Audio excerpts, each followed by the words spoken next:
Yeah, and you don't have anything in the way of like a mute button on your headset. Fantastic. I can. Nope, just a power button and a volume button. That sucks. Yeah, I was hoping. I was hoping. I hear you, But man. now that you mentioned it, I was like, was that? Maybe if I bring it closer. Yeah, it's a little funky. Yes, I think it's There's been a lot worse. I'll say that. okay.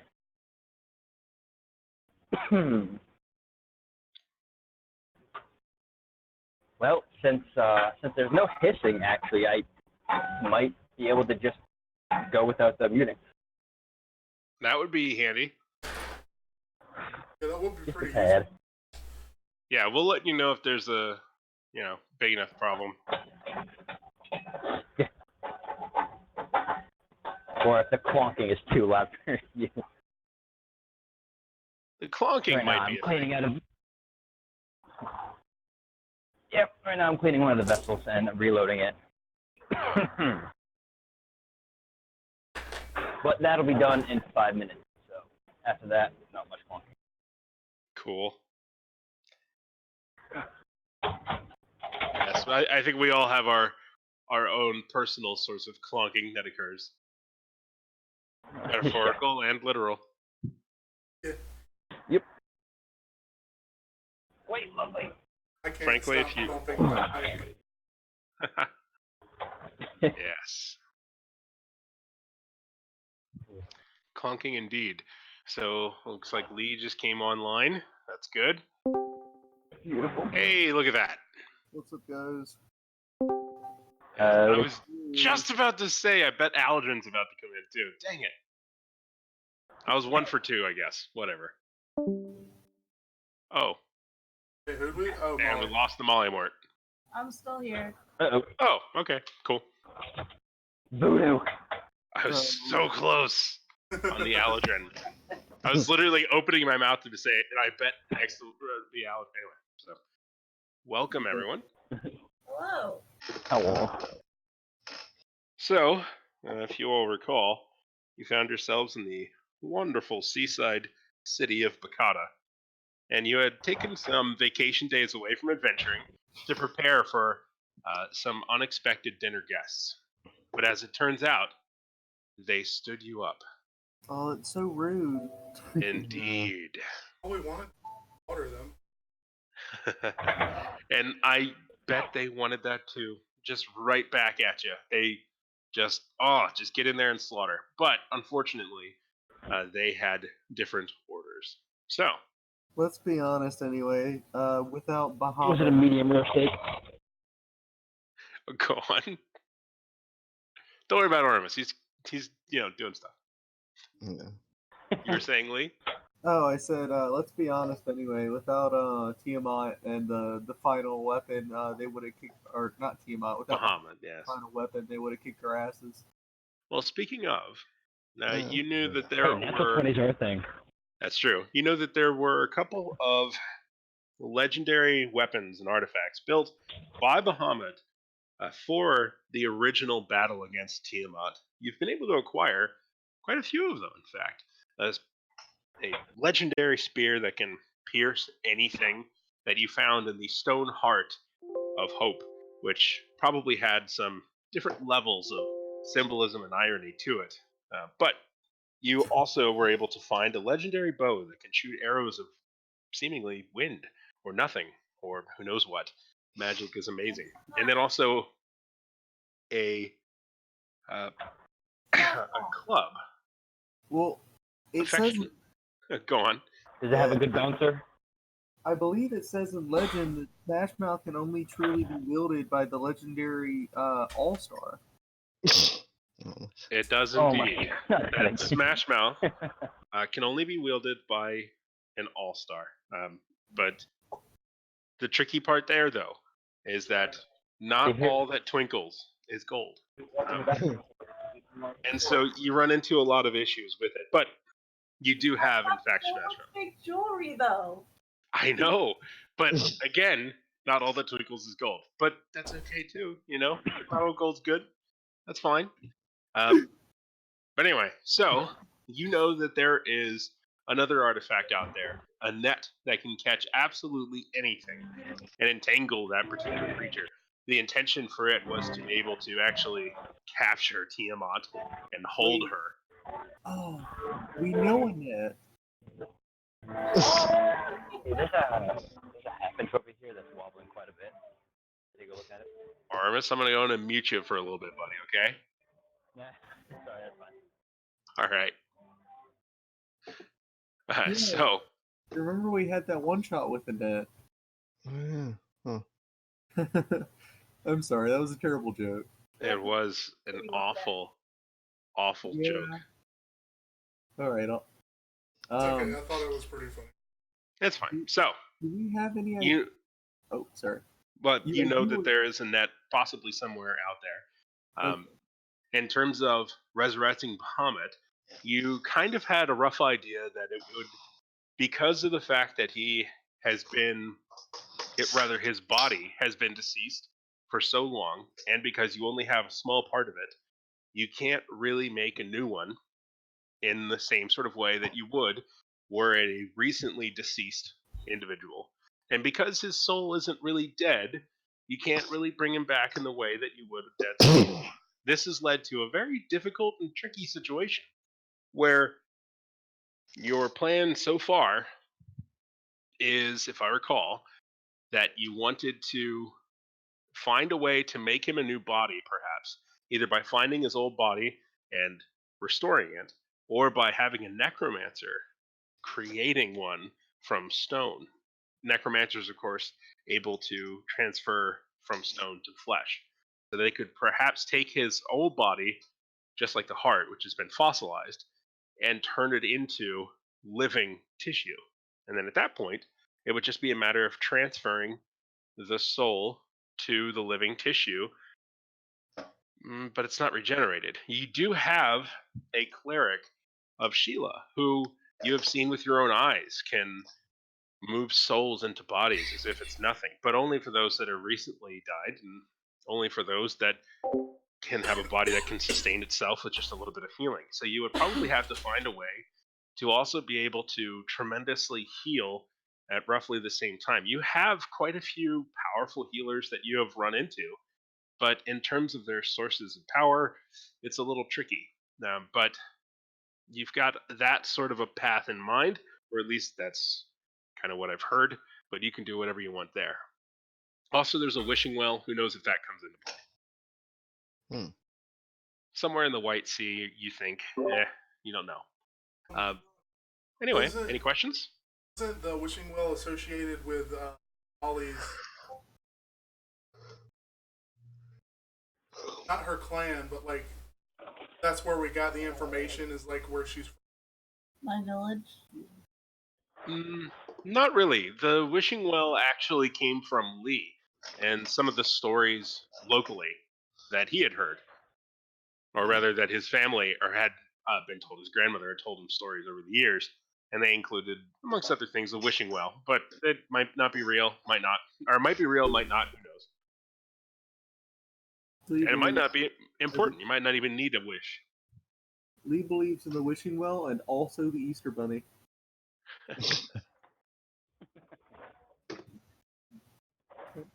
A wonderful soul, Lee is indeed. I mean, we could have Fionn dress as Santa and Molly could turn into the Easter Bunny. Mm. I mean, that would be weird. Fiona had to. Well, see, that's the thing, is in the D&D world, there is no such thing as Christ or Easter, so the Easter Bunny could be some sort of horrifying monster that Lee is afraid of. Stop spoiling the next errata adventure. But Yes, do explain my terrible specials. But you know currently as well that those that so very much wanted to have you for dinner, wink wink, so to speak, or not in fact necessarily, the invading army of the dwarves run by Morningstar Corporation, who are run by an individual that you now know to seemingly either be married to Tiamat or enthralled with Tiamat, who knows what. But essentially, Tiamat has an army of dwarves, and she is sailing them towards, presumably, the city of Hope, the place that you know the trapped soul of Bahamut resides currently. And likely her aim is to do great harm there for whatever reason, as you know that there have been invasions there for quite some time. Also, the stars are going out. There's a lot going on right now, guys. I don't Mm. think Lee knows how to take that. I mean, the stars are going out, and he's just like, I'm worried about this, but I'm so worried about all the other things right now that I'm overwhelmed, and I can't even what's the word for it? Like, You acknowledge. can't even. I can't even exactly. I Exactly. can't even acknowledge it because it's everything else is going so poorly right now that I'm just like I don't even know. Hold on a second. Does anybody remember when Philbin, when we first met him, he was having visions? Can we recall what those visions were? Lee, You have no need to recall them, as they have been written down so many times in the Book of Philbin. Yeah, there's, I would say, at least thousands of copies of Philbin circulating. Yes, Oh, you yeah. simply look around into the gutter and find yet another discarded copy of the Bible of Philbin, and you're able to read word for word that Can we he go- described the visions that he saw in the end. One, he saw a blue dragon and a blue dragon and a white dragon battling in the sky.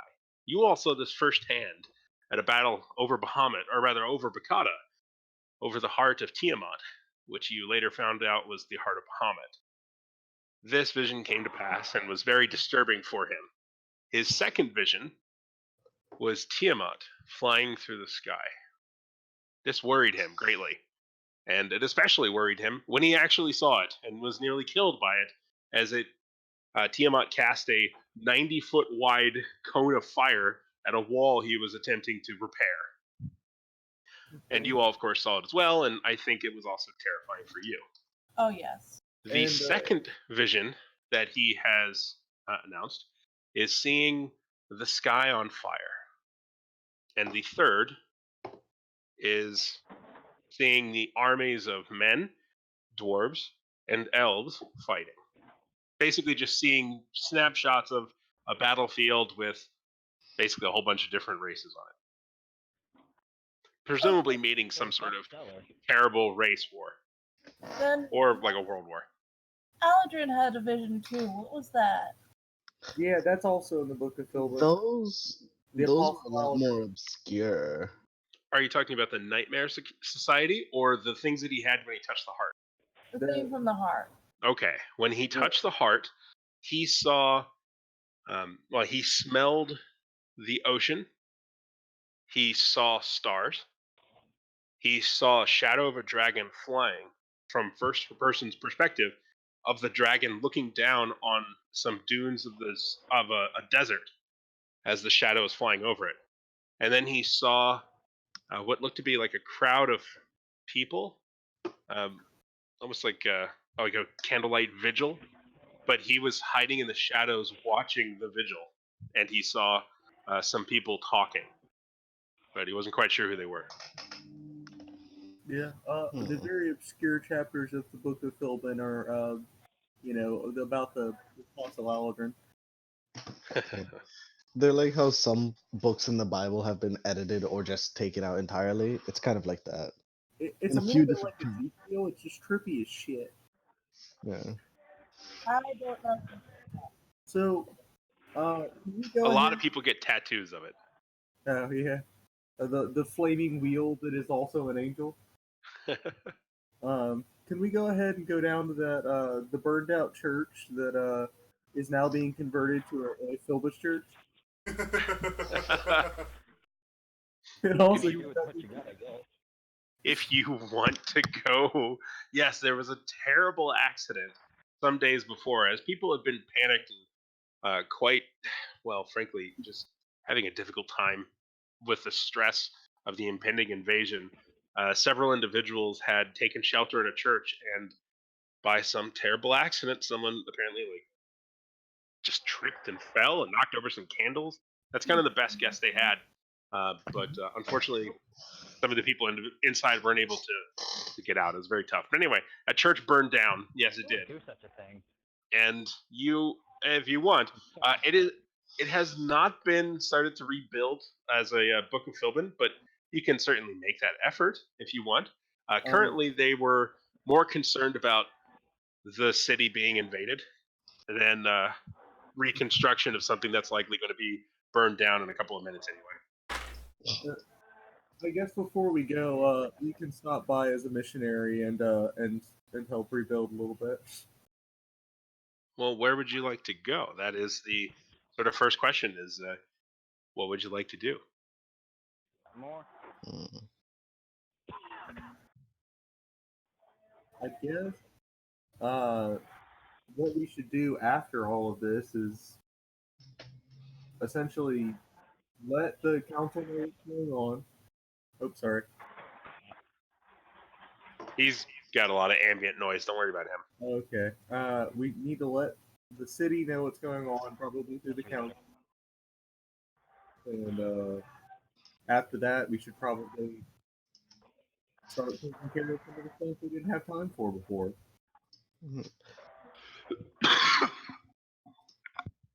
I would like to go down to where Ebon used to be. I'm both incredibly curious and incredibly terrified as to why. Sorry about that. So you want to go down into the sewer? Down to like Ebon's little, I guess black market is the best word to call it. Yeah, With it was all of- connected to the sewer. Yeah, I'll head down there. Want to see. After several great cataclysms, there's bound to be a black market or at least a criminal underground. And why wouldn't they use infrastructure that's already set up? Well, they've already been in there, and didn't they clean out last time we were there? So they might not want to reuse that again. Yeah, but that was when Ebon was still in charge. There might be like someone more agreeable in charge this time. Are they little black stalls? Black market? Yeah, exactly. I like it. Throwing those in the plus. Throwing those in the plus. Would anyone else like to go down into the basement, the underworld sort of area? Yes. Lee is unaware of all of this while he's trying. Well, I guess first thing he'd probably do is go to the council and kind of let them know what's going on, and then for no reason whatsoever go to that church and help rebuild. Okay. So Molly Mort and Alendrin, Fionn, would you like to go? No, my mission head off to the library. Okay. Things I'd like to research. All right. Ormus, what will you intend to be doing? I'll go down to the black market too. See if there's anything good. Okay. All right. So as Ormus, Alendrin, and Molly Mort go down into an area that they know to be the entrance to a sort of sewer underground cellar thing, area that is not too far away from the Dragon's Den. As you enter, or even as you get close, you can kind of hear commotion, and you can smell something. You can smell. It's not bad. In fact, as you kind of smell it, it smells familiar. Hmm. And as you get down, and you open the sort of door that opens into the large area that was originally a market that included some pretty terrible stuff, weapons and poisons and slaves and all this other terrible things. But as you open it, you see that it's been converted into a kind of pop-up dwarven tavern. Okay. I wish I had gone so badly now. So as you open it, you can basically hear in Dwarven some deep dirges being sung, and there's lots of swaying dwarves, and there's the floors are eternally damped with a kind of ale. There's sloshing and splashing and hi ho ho, etc. They seem to be celebrating the fact that they're not dying. Fair enough. You know what? This isn't what I expected, but I'm okay with it. I am very down for this. Yeah. All right. So, what would you like to do in this place? There's looks like the large cylinder that Ebon made, particular his kind of home, has been converted into a still area, and that is where Okay. they've been brewing ales. And there are several casks being stored in the very room where you all fought some automated turrets that attempted to kill you on his attempt to escape from you. And the rest of the sort of area has just been turned into, well, just basically just a tavern. And so you're able to make yourself a drink and grab a corner, grab a seat, grab a stool, whatever. Yeah. I'm very down for this. All Yeah. right. Do any of you speak Dwarven I do not. Nope. Just or leave. Dwarvish? Maybe- Wonderful. Maybe Fionn. I think Fionn speaks Dwarvish now, right? Yeah. Okay. All right, Yeah. Fionn, you do understand the Dwarvish as they speak. They're able to, as you communicate with them. I mean, I'm the only one that's not there. Oh, you're not there. That's right. Yeah. The only So two that speak it are not there. nice, great. Yeah. So the three of you that are there, you don't understand what they're saying. Wait, unless Philbin came along. Philbin did not come along. No. Mm. I'll cast tongues. If nobody else can understand You it. can cast tongues on yourself or for everyone. Oh, myself. Okay. Yeah, you can cast tongues on yourself. I'm discreet. That helps a little bit. You can understand that what they're saying, and some of them, if you all talk with them, some of them do speak sort of a common. Some of them do only speak Dwarvish. But yeah, you're able to have a good time. They seem to be just celebrating. There's food being cooked about as quickly as they can. It's simple rolls and things, mostly spicy bread. That almost like sour spicy bread.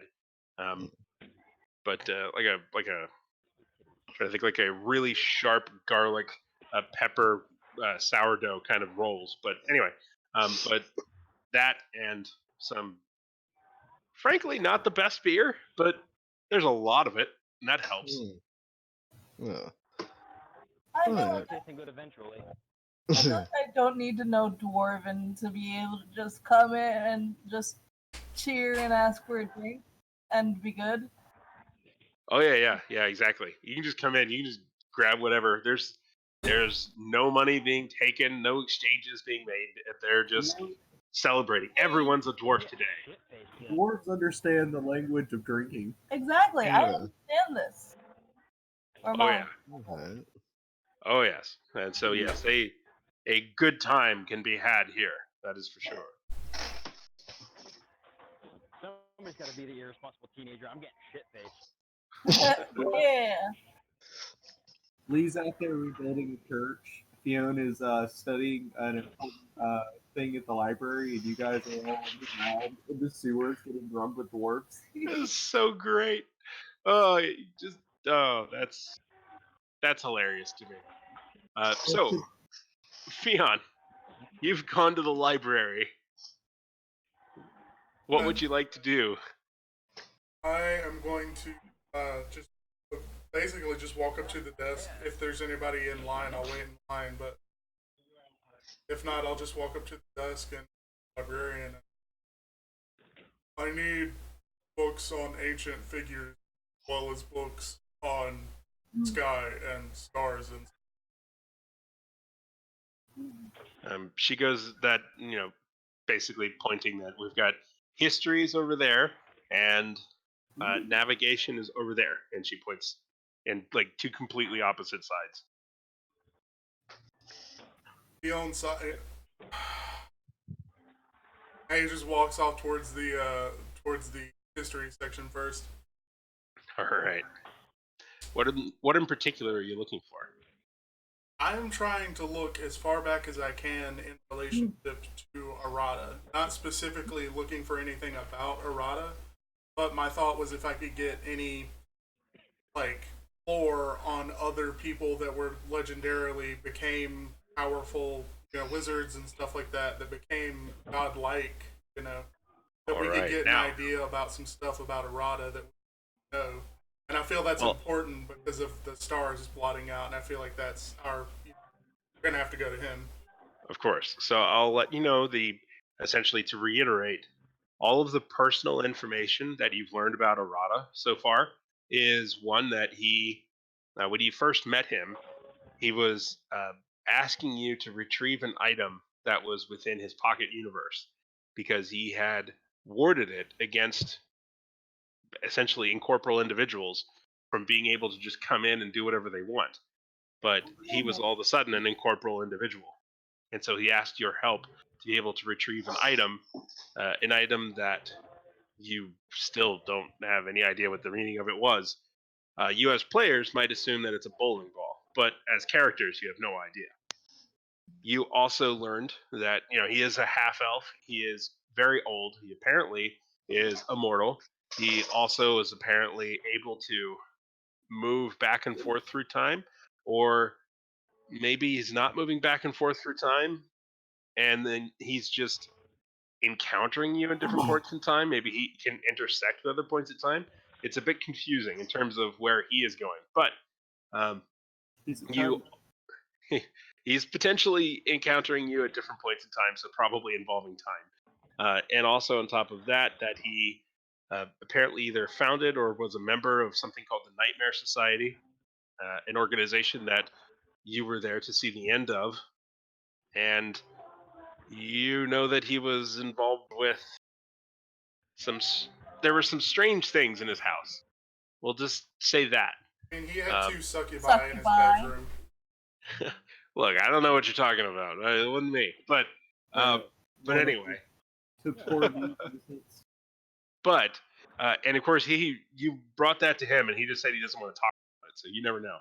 But you also know that he was married, at least for a time, to a human who, on her passing, he apparently decided to take care of her extended family, which in some case might mean her entire species. And he's been taking care of at least an entire town for several generations. As far as when you have met them, they seem to like him quite a bit. And that is on a world that is not like your own. So that's werewolves. Hmm? Those are the werewolves. The one with the werewolves. Yeah. Yeah. Okay, so can we go back to remembering the first mission he gave us? He did say something about that being somebody's heart that was in the room that we weren't supposed to go into, but Molly went playing into the light of. He did not say that it was someone's heart. No. Oh, alright. I think we kind of assumed it was a heart. You also, at various points, had assumed that it was an egg. Yeah. What you do recall, if you really think about it really hard, I'm assuming you're talking about the room with the constructs that he didn't want you to go into. Yeah, that the light triggered the constructs and stuff. Correct. If you can recall a little bit, you remember that you triggered a booby trap in the library and had to battle a bunch of books. From in that fight, there was only one survivor on the opposition, a form of fan fiction called 50 Shades of Greyhawk. But Oh my god, I forgot Gray is in my bag.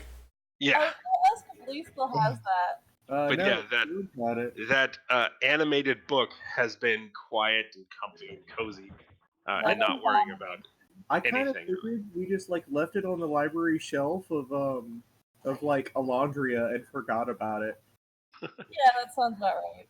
It never came up, so I just didn't worry about it. But it doesn't matter. That's fine. But anyway, you triggered that trap, and then you were able to find a sort of locked and hidden-esque door. And in finding it, you saw that, in keeping with the theme of another room that you were in, there seemed to be elemental crystals here. that were being powered and charged in some way, and then they were charging a kind of a prism, perhaps, and it was creating or maybe focusing or something, a beam of some kind of energy that was itself containing or entrapping some sort of substance that looked to be like crystals that were constantly flowing, like liquid crystals that were also faceted and growing and changing and cracking and twisting within themselves. That's terrifying. I want to try to remember to ask Arata about his house next time we see him. All right. One of these days, Alondra is gonna pull 50 Shades of Greyhawk or Grey off of the bookshelf, and he's just gonna start flapping around. And it's just gonna freeze it. One day, maybe. We'll see. Depends. What is her breath weapon? Is it ice? I think it's electric, isn't it? Or is it the other ones? Oh no, you did see her use a breath weapon, kind of like a frost spray. Yeah, I thought it was ice. It's like, what the hell is that? Oh yeah, that's right. I remember it being electric because I used the Wand of Wonder and it shot lightning to the lightning-based dragon. Yes, you remember it being electric. The Yes. blue dragon that is immune to electricity. You use lightning bolt on. Yes. Right, Jude. And those were the same blue and white dragons that Philbin had seen in his visions that he still doesn't understand. Wait, Philbin doesn't those that part of the vision yet? Hmm? Philbin doesn't understand that part of the vision yet? Well, he understands that it came to happen, but he doesn't understand why he doesn't understand where it came from. But That's he one knows of that he saw it. The Philbinism, the theology, it's been studied for, months now. Hasn't even been months. One of the How long has it been? one of the great mysteries of Philbinism. It has been several months. In terms of how long you've known each other, Yeah. let's see. It is, let me check the date. Not there, not there. Good gravy. My file is far too long. It is the 10th day of the 3rd month of the 5,132nd. And it being the 10th day of the 3rd month. Huh? Did I write this Shit, down? we missed my birthday. Oh, well, coincidence. But It's March 2nd. The 10th day of the 3rd month. that's not even close to March 2nd. But oh, it's a little bit after your birthday. But you Yeah, that's what I'm saying. No, like in the game, we missed it. The 3rd Ah. month, it's March, the 10th day of the 3rd, yeah. Oh, okay. I get it now. Sorry, it breaks up a little bit. That's okay. But yes, you all first came together at the. It was about a week and a half before, or a week and a half. It was like mid. It was like the 22nd, or no, the 20. Might have been the 20th of the first day of the 8th, or the 20th of the 8th month. Let's see if anyone's curious which month that is. There's 13 months, so I don't. As there should be. Hmm. As there should be. I did not hear you, Lee. Oh, sorry. As there should be. Yes, exactly. 28 days, and each of them are 8 months, or rather, 28 days per month, and there are 13 months. Actually, legit. I've been working on a calendar system for some fantasy I was writing, and I was doing a lot of research on why we have the months and time periods that we have. Hmm. And I came to the conclusion that there should be 13 months that are 28 days. Me too. I'm committed to it. I've basically I've redirected my entire life to making a new calendar because that seems like the only good thing, the reasonable thing. But anyway, I'll just go ahead and write it down canonically that y'all met on the 19th of the month. Sorry, I missed which month. The 8th month, which is the technically the month is the Urgula, or the month of lions. So The we've been a calendar. party for Well, you've been about. a party for quite a few months. That was the 8th month there, and so you've basically been together for 8 months. 8 months. Yeah.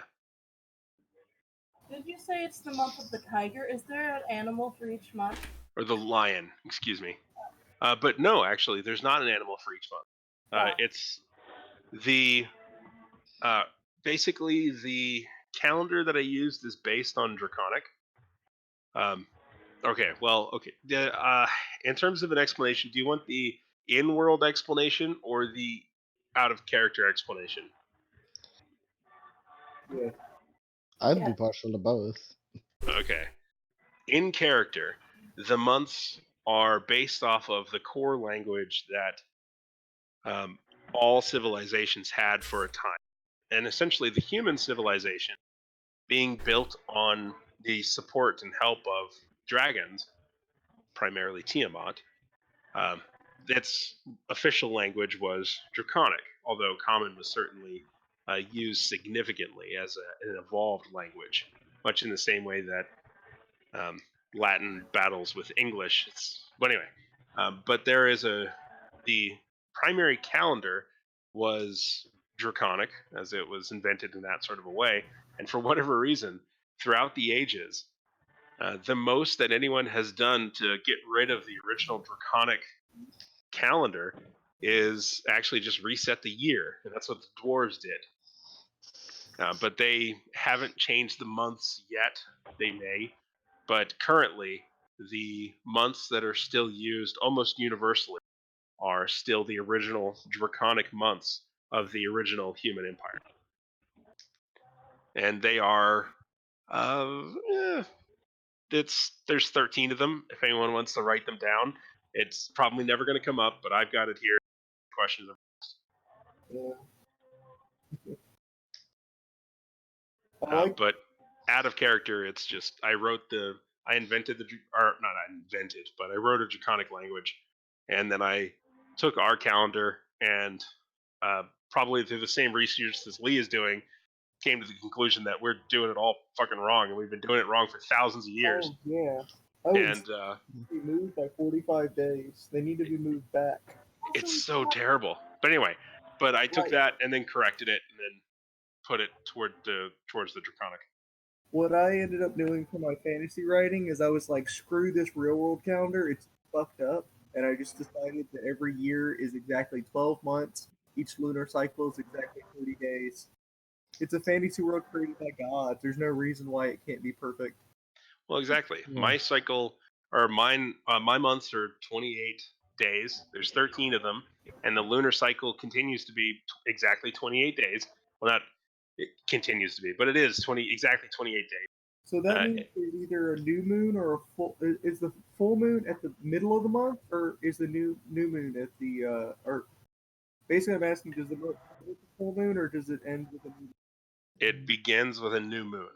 Okay, that's perfect. That's actually the same as in my thing. It's the only logical way to do it. I don't know how for thousands of years people have been doing this shit wrong. I don't get it. Yeah. But anyway, Oh. Math. Anyway. That's all. It doesn't make any sense. What, just because Gaius Julius Caesar decides, hey, I know what I'm going to do, blah, blah, blah. I mean, granted, he did make it better, but he could have just fixed it. But whatever. I actually have a theory on why they did it that way, and it's because people need something big and pronounced in order to like realize there's something going on. Like, Mm. in order to start or end a time of the year, they need an equinox or a solstice, something But you can still have that. You can still have it with 13. Okay. I It know. doesn't make sense. Anyway. We'll put that aside. Goose Fraba. We totally got to talk about this later, though. I've been talking about it. You can ask Fiona and Molly. I talk about I was talking about this for like a month straight. Yeah. I believe it because I do it too. So, yeah, basically, going back to it, those things about Arata, that if he's from this same world, then you don't really even know what timeline he may be from, or who knows what. You know only that he, at some point, becomes friends with Bahamut and has these discussions with him that lead to him, for whatever reason, asking you all for help, but also for whatever reason that doesn't seem to make sense. He really wants you to like him. But anyway, Wait, that's you mean Oh, you specifically as me or the party? it seems to be the party. He seems to go out of his way. Like he asked you for a favor, and then as a thank you for a favor, he brought you to a party. And then when the party went terrible, he invited you to another party. And when that party went terrible, he invited you to another party. But that party went well, so that's good. I'm curious. How does he seem to act around Philbin? Does he want Philbin to like him? He has never met Philbin. Oh, I wonder if there's a reason for that. He was dressed as sexy Philbin before. For whatever reason, every time that he has pulled you, Philbin has not been. You know what? That's fair. It's like BDSM Soka. Or it's just a strange coincidence.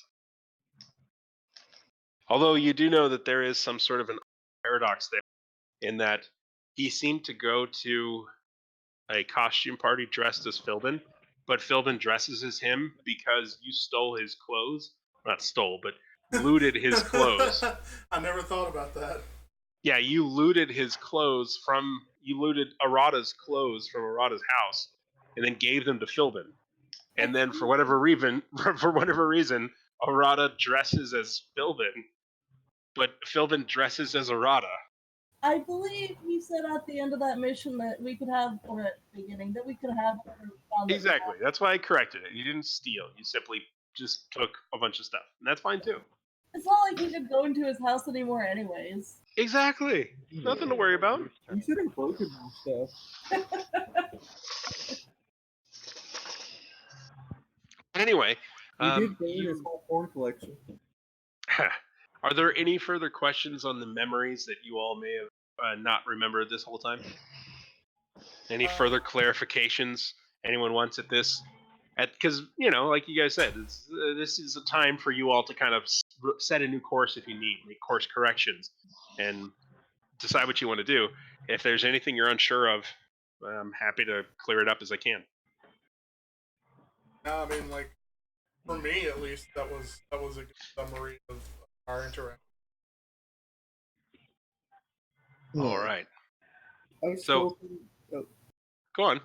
I still think that Philbin is eventually going to become some sort of like crazy religious figure. I mean, he already is kind of, but like on some sort of grand scale, and it's like related to why Arata hasn't met him.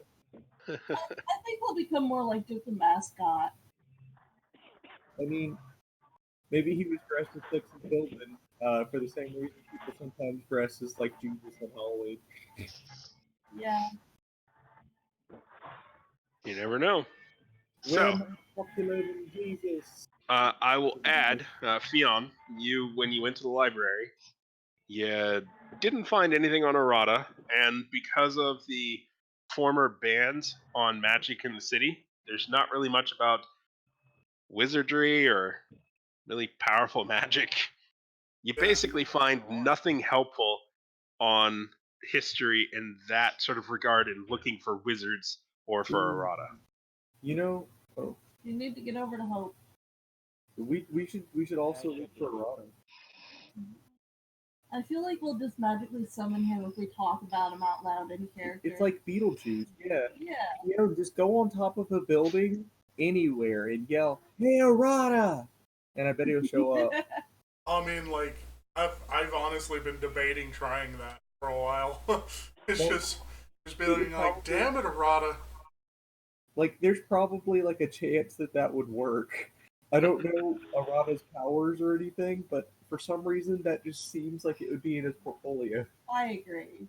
Well, I mean, I feel like there's the timey-wimey bullshit answer of like, well, if he's disconnected from time in relation to how we are connected to time, then like there's a good chance that he would know that I was calling out to him, not because he can hear me, but because in some book somewhere Yeah, this big dude with scars was standing on top of a building and just screaming errata for some reason.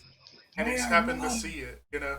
Just taking every lesson from Doctor Who, just start scribbling his name on artifacts because, like, oh, he'll see it eventually.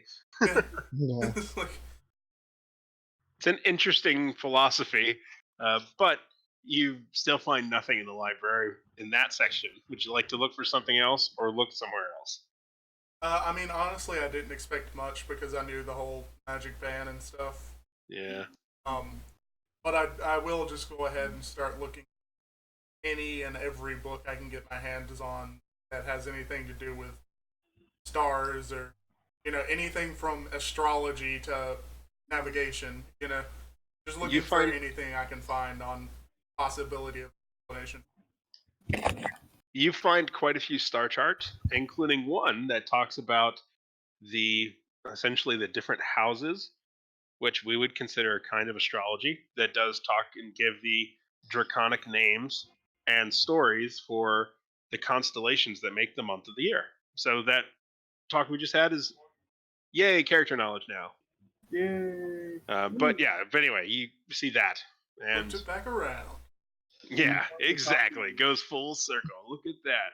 But yeah, you get that book. Essentially, you can see that, and like I said, it has some constellations and things. You don't find anything that talks about, no one seems to ask the question of what a star is. They just talk about here the stars are. There's no discussions of basically anything else, their movements or anything. Okay. Here's a Um, question. Are the stars that are disappearing, let's say, because each month has something associated with it, is there a star of a constellation of, let's say, the dragon, and are the dragon stars disappearing? Or is it kind of random?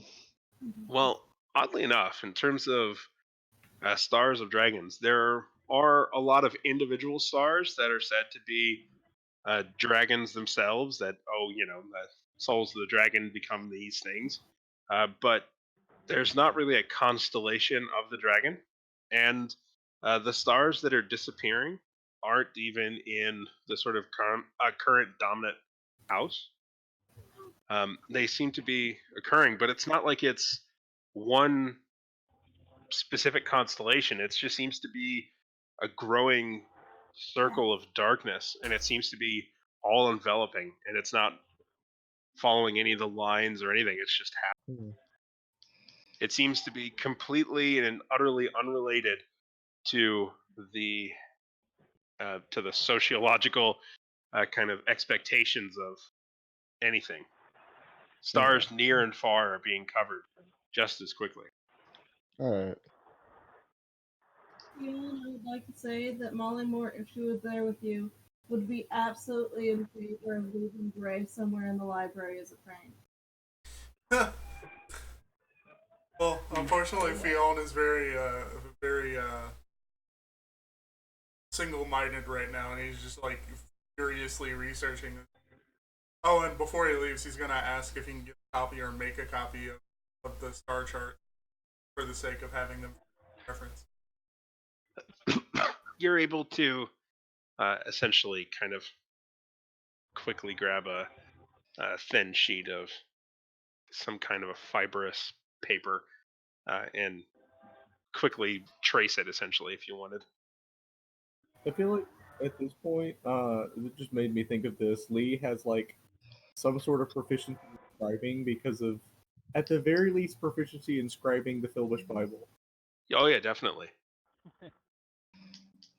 Yeah, I would probably at this point, I would give you probably proficiency in the forgery kit, maybe just from sheer use of being able to, write stuff. Lots and lots of stuff. Yeah. Yay! I have a level in scribe.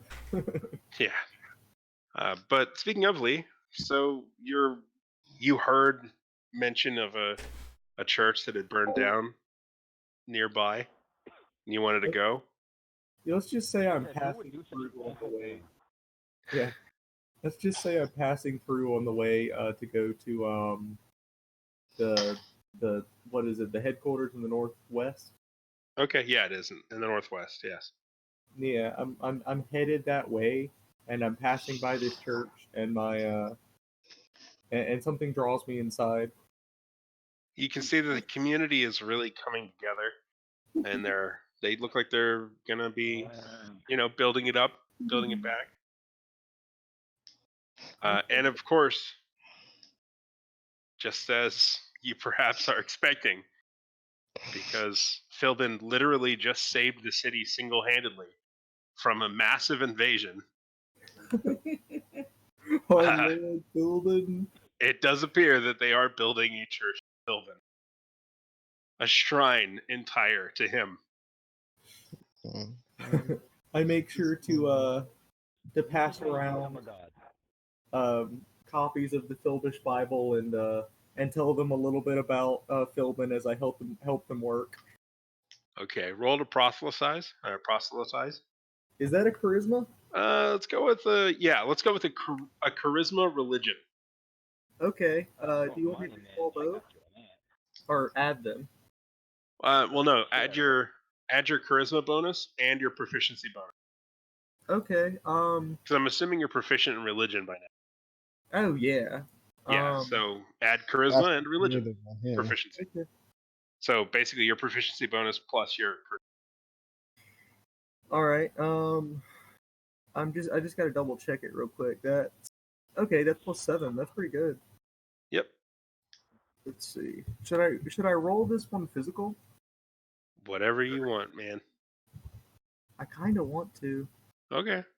Uh. I trust you. Well, I have someone here that can say whether I'm lying or not. And plus, Like I'm gonna trust her. Whatever. to be honest, I kind of find it boring to lie about rolls. Mm-hmm. Like, it's more interesting when you don't, because remember, this whole thing started because I rolled a 1 on my wisdom check against if Philbin was full of shit or not. And then rolled a 20 to try and convince someone else that it wasn't. Precisely. Oh, this one doesn't have a d20 in it. That's weird. Okay, well. It's a sign. Use it. Oh, roll 2 d8s. That's basically the same. I can't get this open. I've got metal dice down there. They're in the forge box. You know what? I'll roll this. Oh, a 20. I got 13 plus 7. All right, that's pretty good. Yeah, you can see quite a few of the people that had come around just to try and help clean up because they wanted to help clean up because it's a good thing to do. And then some of the people that were already trying to say that, we should really build a shrine to the hero of Kata. But you're able to push this out and show the book. You really were able to, because for a long time now, it seems like it was mostly just dwarves around here that really like Philbin. But yeah, you're starting to spread a little bit. Some of the elves and the half elves are nodding along too. Like, yeah, that guy saved the city. This guy's awesome. It's like the great Philbin. Talk about his exploits, his visions, and his and the philosophy of Philbin. How you should live your life. Yeah. Talk of Philbin.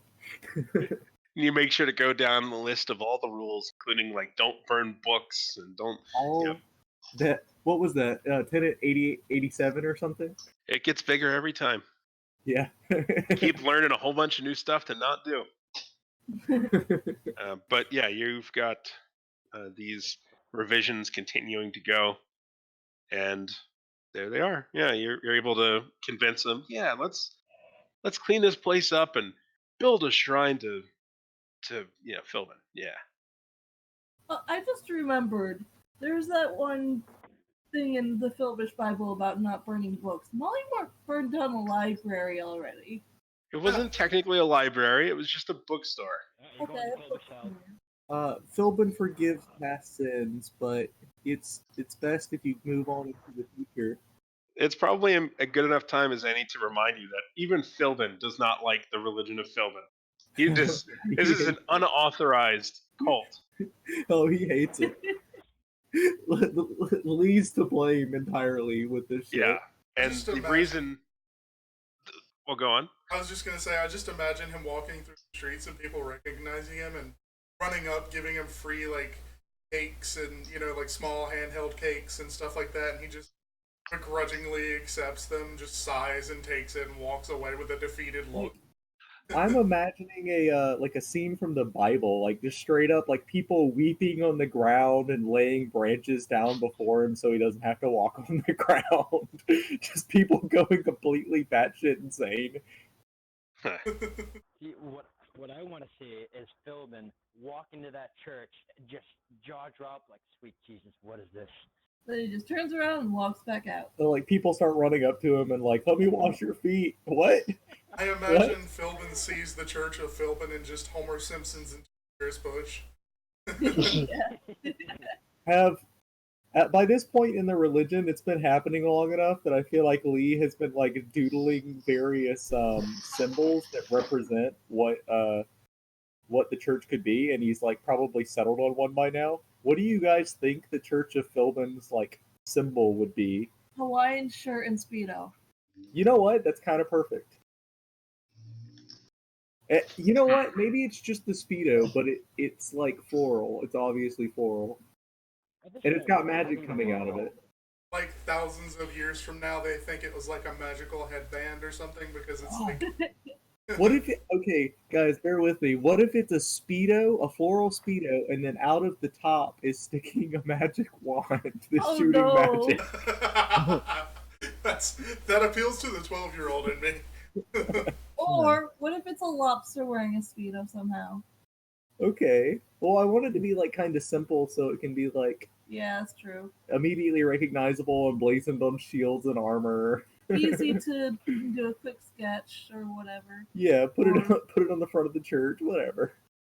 Yeah, I mean, honestly, I feel like the floral Speedo is a pretty damn good way to go. It's just got a magic wand just sticking out of the top, and magic is coming in. Maybe Great. not. Okay, fine. We don't have to do the wand. I mean, honestly, why not with the way this religion is going? You never know. You never know. That's the fun part about religion is, well, at least in this respect, you really only start the ball rolling. You don't know where it'll go. That's true. But It's anyway, like, yeah. So after going by and sharing the wisdom, what would you like to do, Lee? I'm gonna go ahead and head to the northwest, and have we gotten any confirmation that there is no invasion coming?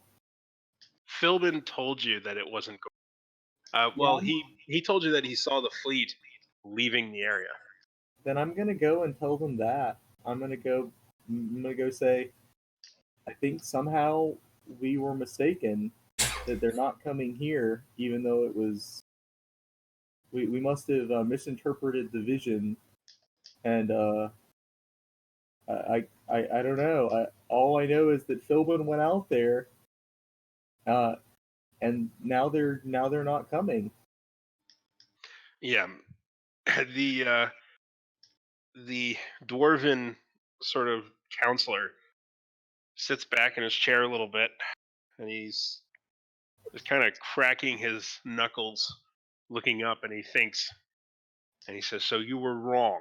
You were just wrong." And he shrugs. And he says, "We prepared all of this because you told us an invasion was coming, and you were just wrong." Essentially, yeah. Okay, he nods. And beside him, the gnome that has you can for whatever reason they seem to be inseparable. Rutabaga?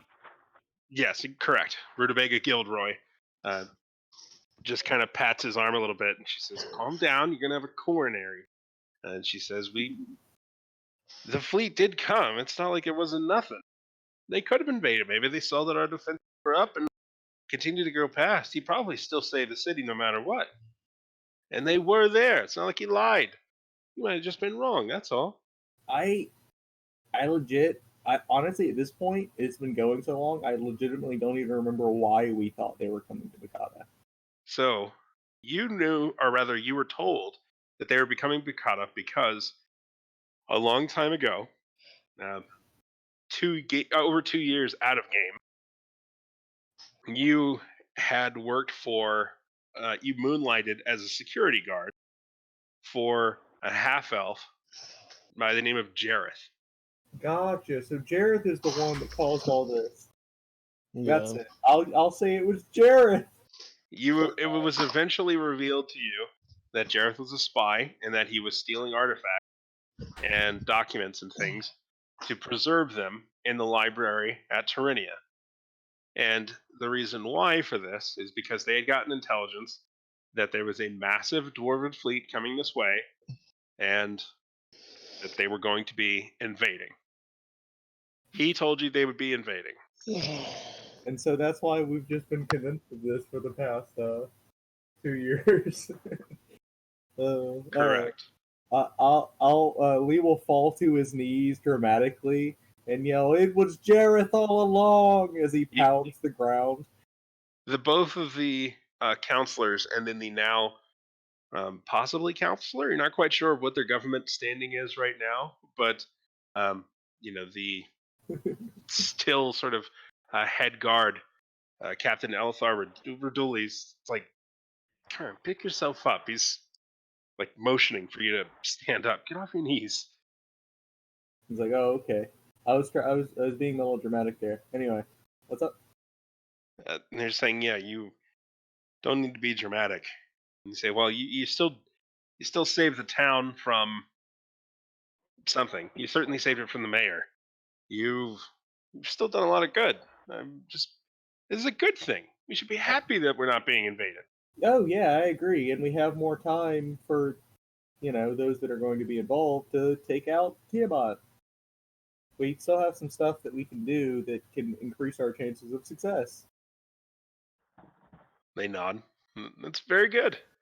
I'm honestly kind of glad that I'm very glad that the city is not going to be involved in this fight now. Well, They my all own. nod. Yet, at least. But like I said, everything kind of pointed to they invading here. I mean, even the prophecies of Philbin lined up with what we were told by Jareth, so that's just what we believe. You can Also- see some eye rolling on the prophecies of Philbin mentioned. Also, we did see them come to the coast, so they did come very close. Yeah, they did. When Lee says prophecy of Philbin, he makes a gesture that from here forward will probably be start to be associated with Philbinism. Which would be He's probably pointing towards his brain and circling the area where the visions occur. Something that us as players might recognize as the universal symbol for saying that someone is insane. But here it's just saying, yeah, there's probably visions up here in this area, his visions. Oh. It's mostly just funny for observers. Yeah. Anyway. But yeah, they say that they're really happy that there's not going to be an invasion, and that's good. And they hope people can that everything will be fine. But yeah, they called in every favor they could to try and get what supplies they could, and hopefully that doesn't have implications for later. But they understand if you've got to go take on Tiamat. Luckily, it'll have less damaging of an impact than it would have if the army had attacked. They agree. Before I have a obviously you all know that I have a responsibility to the city, but unfortunately it seems like at this point I have a responsibility to the world too. But is there anything that you need me to do for the city before we go to try to deal with this worldwide threat? Nino, my loyalty lies with you first. Nino, the dwarf, puts up a hand and says, you don't have a responsibility to the city. You have a responsibility to do everything you can. And if you being you, and he says, I'm sure that you being you will be good for the city no matter where you are, no matter what you do. he says this after you established a Philby church in the city. Lee tears up a little bit at that because that's all he ever wanted was what was Well, approval. Yeah, that's all he ever wanted. Mm-hmm. And but, Go ahead. You go ahead. yeah, he just a single tear, wipes it away. It's like, yeah, Mm-hmm. I'll do my best for the city. For Bacana. And he says again, it's like, you don't have to do it for the city. Do it for you. Do it for everybody. You've done more than enough. And frankly, you got dealt a bad hand. You're not a slave to the city. You don't owe us anything. We appreciate it, yeah, but you don't owe us. I don't want you to feel like you're a slave to. Well, I mean, like, my whole oath is that I'm like kind of beholden to the city, and the god of the city. And that's But fine too. yeah, I guess yeah.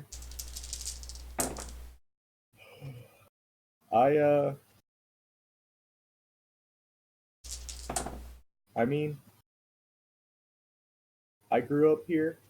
I love the city, and you may not think that I owe this city anything, but I my loyalty to it doesn't waver because of that. Rutabaga kind of smiles and kind of tilts her head, and she says, "We're honored how much you love this city, and we all love you back. This city owes you a lot more than you owe it, but we don't want you to pay more of a price. You don't have to give everything. You've already given so much. We just worry, that's all."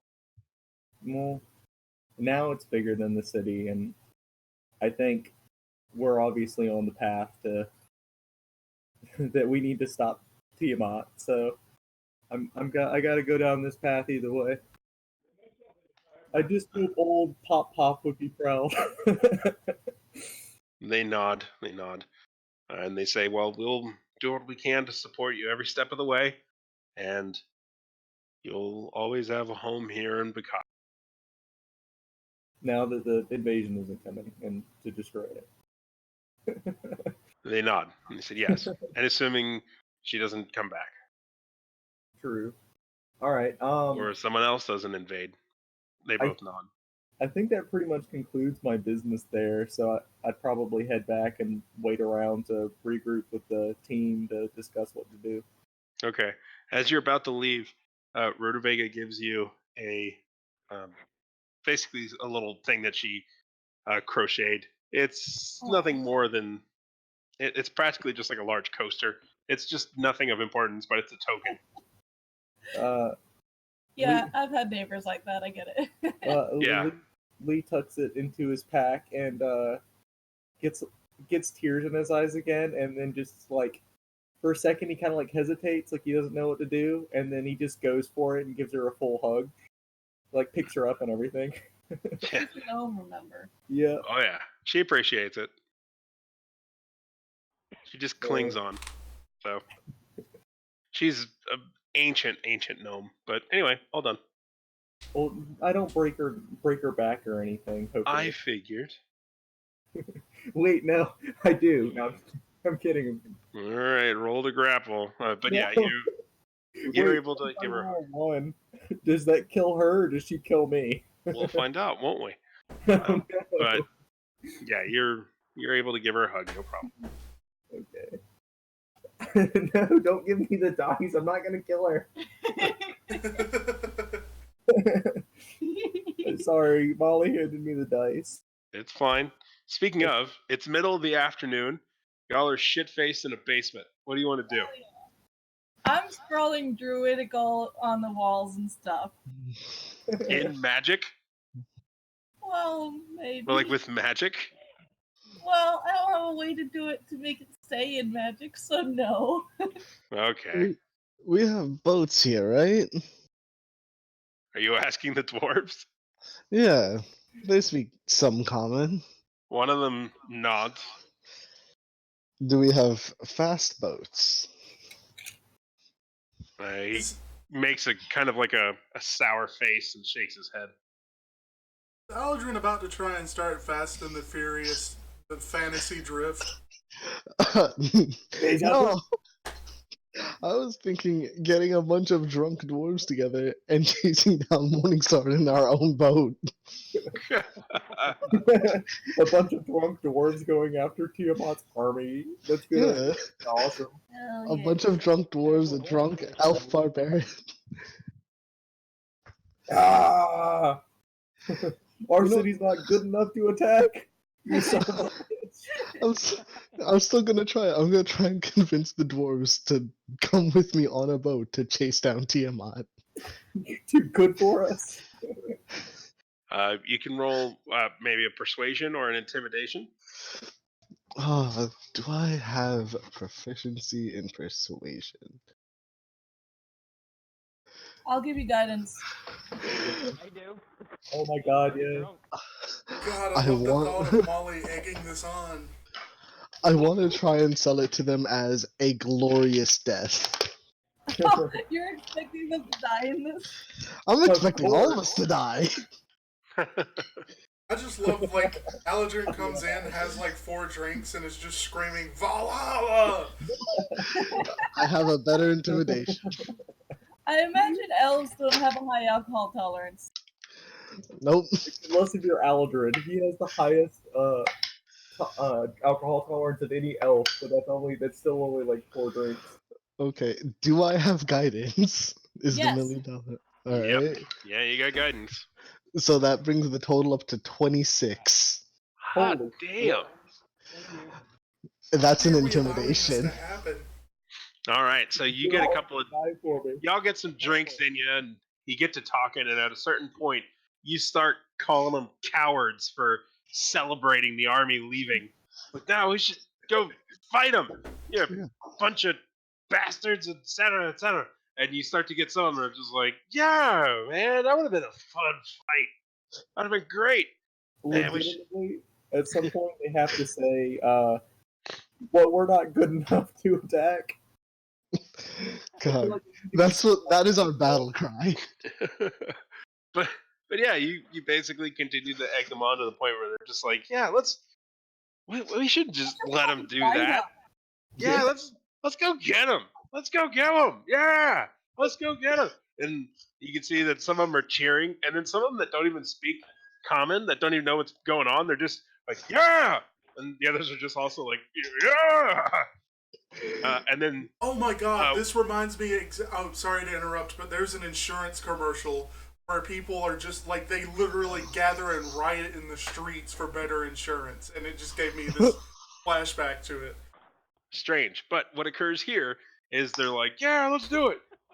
And one of them goes over and just bodily picks up a keg and just holds it over his shoulder.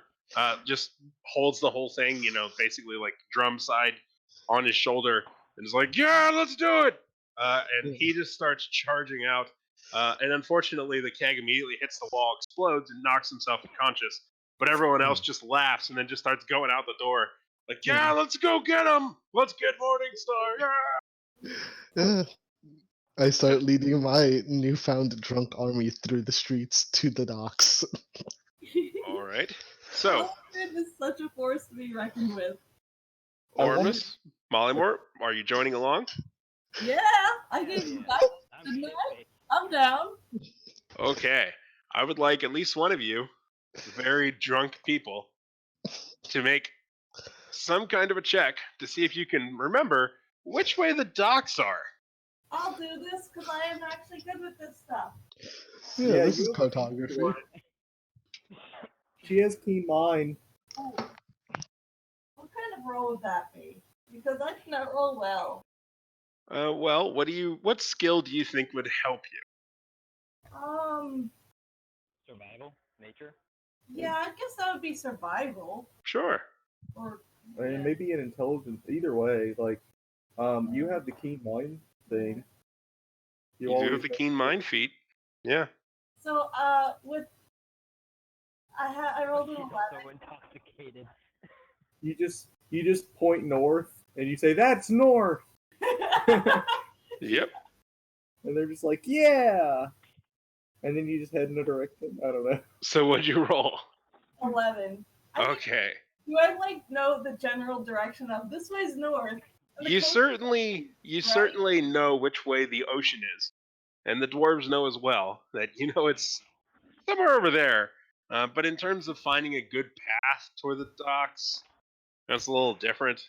And of course, it is mid-afternoon, and you got a whole bunch of very drunk dwarves, or not even super drunk, but fairly drunk dwarves that are basically trying to charge nothing, and they're starting to get really tired as they're just where are the boats?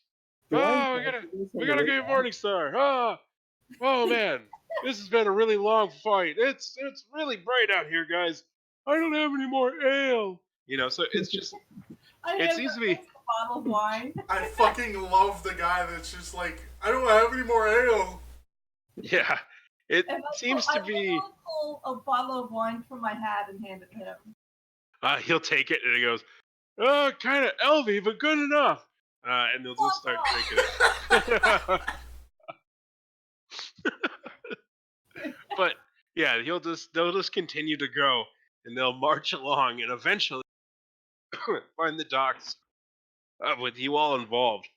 And you can see that the seawall that they erected with a lot of the large ships and barricades and things is still out, blocking most of the harbor. Ah, shit.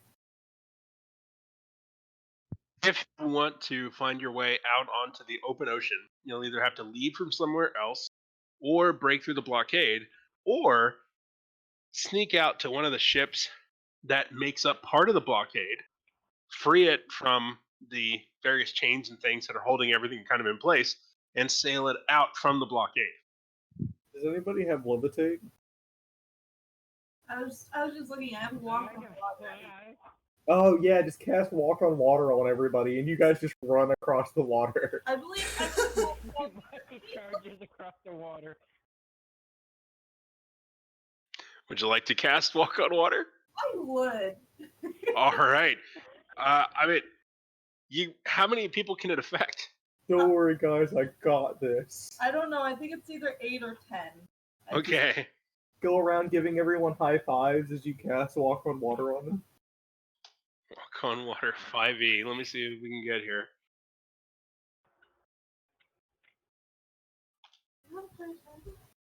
Walk on Water for 5e. Up to 10 willing creatures. Yeah.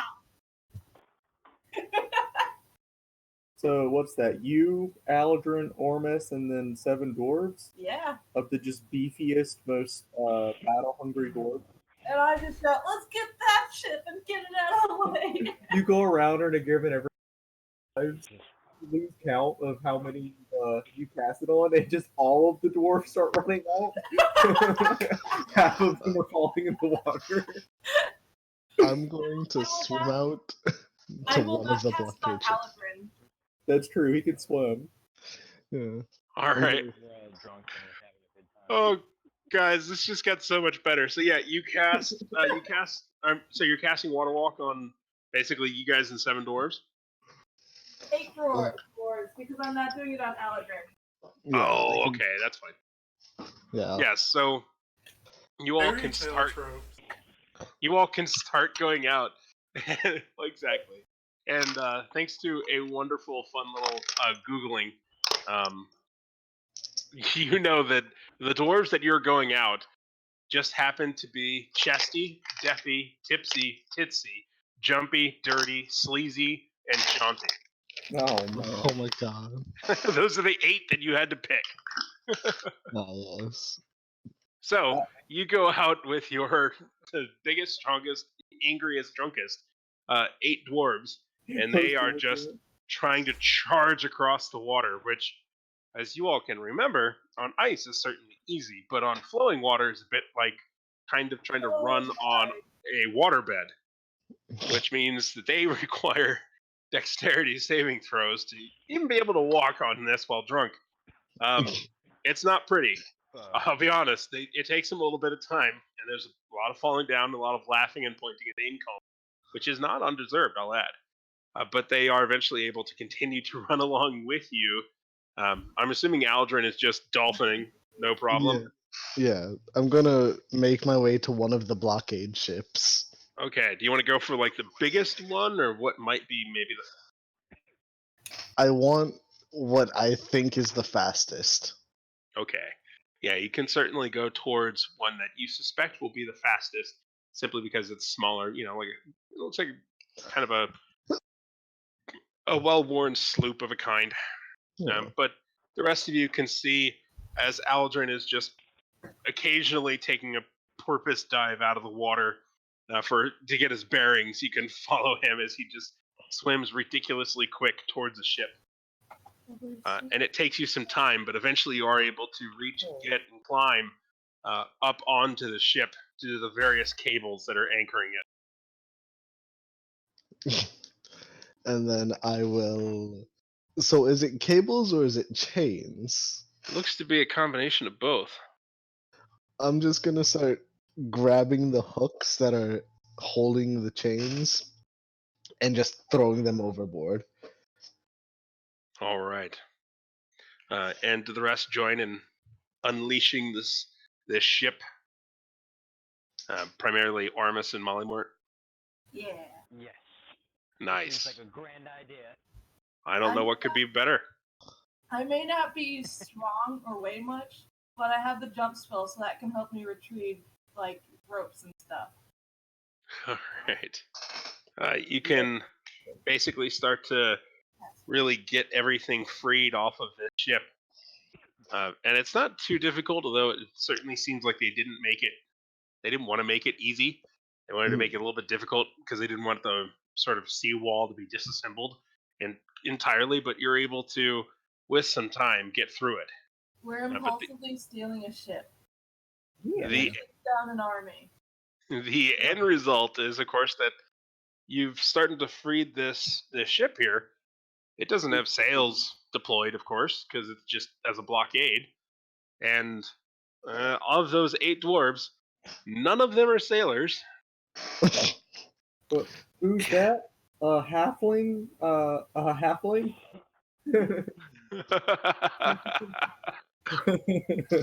I would be tempted, but I'm not going to yet. Okay. But Yeah, that'd be great. yeah, all of a sudden, someone just swings in.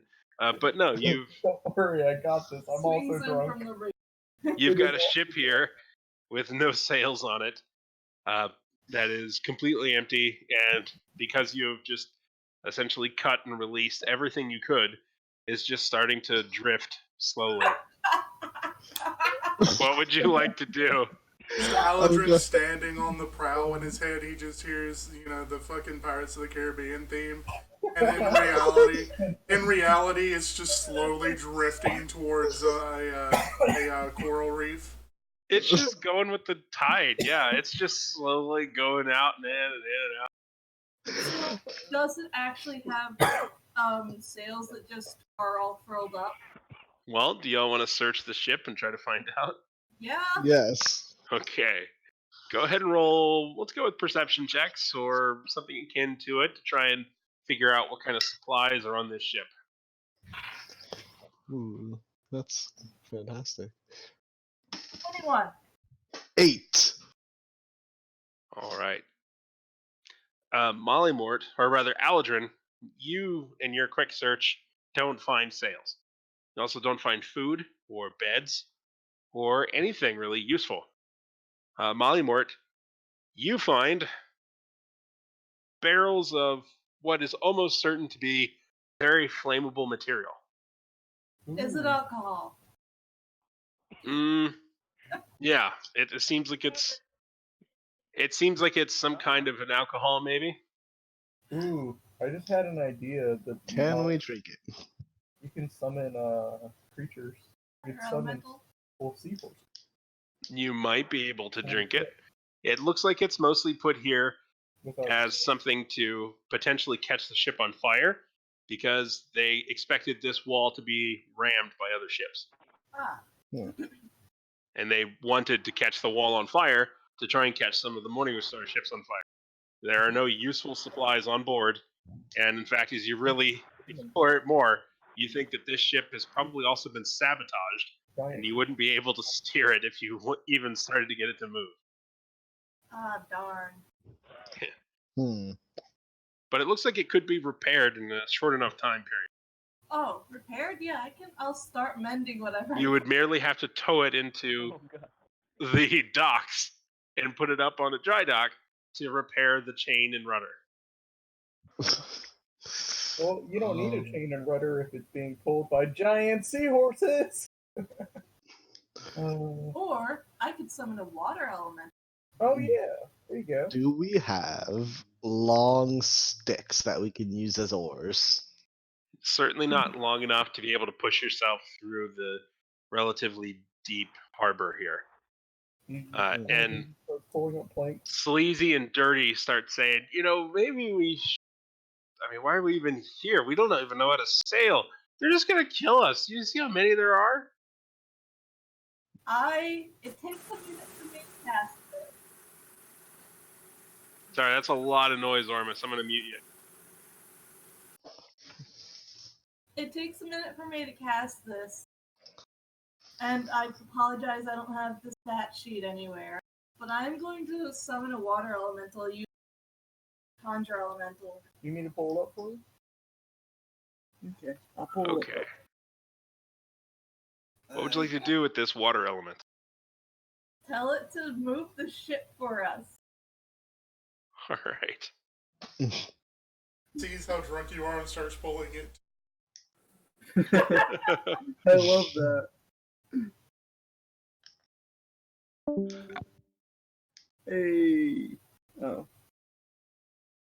All right. Yeah, you can summon them, and I mean, you say you want them to pull you. Move the ship. And I just point outwards in a general direction, kind of where I imagine where the morning forward ships would be. It shrugs and starts to kind of pull on the very bow of the ship. It almost seems like it's not getting any traction with its water form. And then it just kind of holds up a hand and goes behind. And you can hear it splashing against the ship. But it isn't really even moving too much. It's louder than the other waves, but the other waves, as they come and go, are moving it about as much. It doesn't seem to be getting anywhere pretty fast. I shout that it's not doing good enough, and I'm ashamed. What you should do is It cries, throw but you can't Aldrin tell. up front. It cries, but it's made of water. What you gotta do is tie a rope to Aldrin's waist. There's probably already a rope there. We just have one there all the time, just in case. Yeah. And tie him to the front of the ship, and he'll just swim and pull it behind him. That'd be one way to work out. The water elemental in the back, and maybe this will work. I think we did this in a river once. You did, actually, for a part of it. Yeah, it took a couple of you to be able to pull a much smaller barge. Oh yeah, it was very. I know this is like a monumentally like. Yeah, like that's why this is funny. a pretty big ship. Like it's not a big ship, but it's compared to a person, a big ship. It's a ship. Yeah, So, it's not like the one that we were pulling was a little barge on. Like I know it's entirely different, but I think if him being drunk, he'd be like, "Yeah, that makes sense." We did Yeah. this before. is everybody on the ship that I cast Water Walk on? Yeah, they all got on. They seem to be kind of going back and forth of like, maybe we should go back. You're a coward. No, maybe I am a coward. Who cares? I'm gonna cast water breathing on myself. I'm gonna actually sit down and take the minute to. Oh no, that takes 10, 11 minutes. No, I'm just gonna cast it and jump underwater and start mending the rudders. You said are not in the best of shape. It seems like they disconnected the rudder, the actual sort of chain that connects to be able to steer.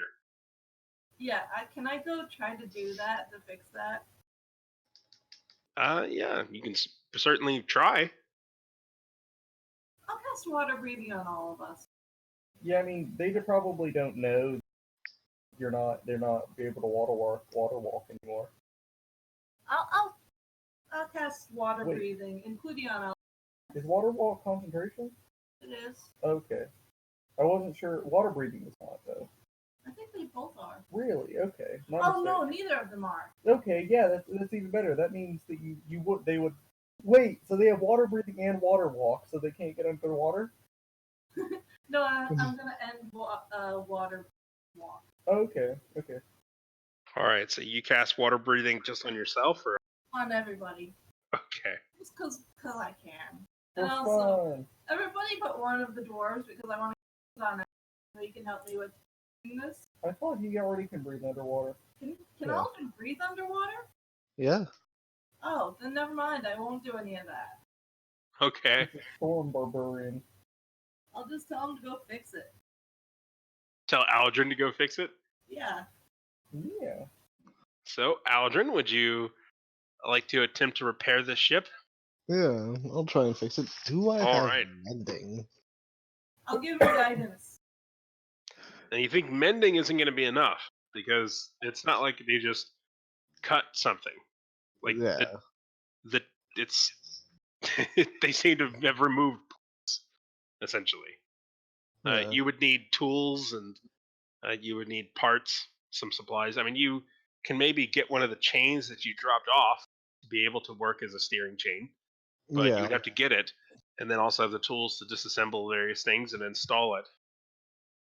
This planet is really looking like a bust now, and I'm very disappointed. Yeah. The chances are that Lee and Fionn were informed of what was going on at the docks by passing guards, and they're just both waiting at the dock, shaking their head. Well, most certainly, guards saw everyone sort of going into the water and going up onto the ship and being around the ship. So, if you happened to wanted to have status updates, you would have been informed that the rest of your party seems to be trying to steal a boat. So is it possible for? Well, I don't know. I'm not going to speak for Fionn, but is it possible for at least me to be at the at the dock, just kind of shaking my head, Absolutely. disapprovingly? I guess since this is the point where we check in with Fionn and Lee, I take the opportunity to say that Fionn would have, after the library, he would have went back to the Dragon's Den and left a note for the party to find that says, Hunter's Retreat needed it, be back with food in 24 hours, and he's going to go, leave the city and basically spend a day for Which direction would you have left? probably north. Okay. On your way north, since the very north gate is actually kind of on the long road, which is the very far east, which is along the docks, you can get the message if you want it, but you can also choose to ignore it.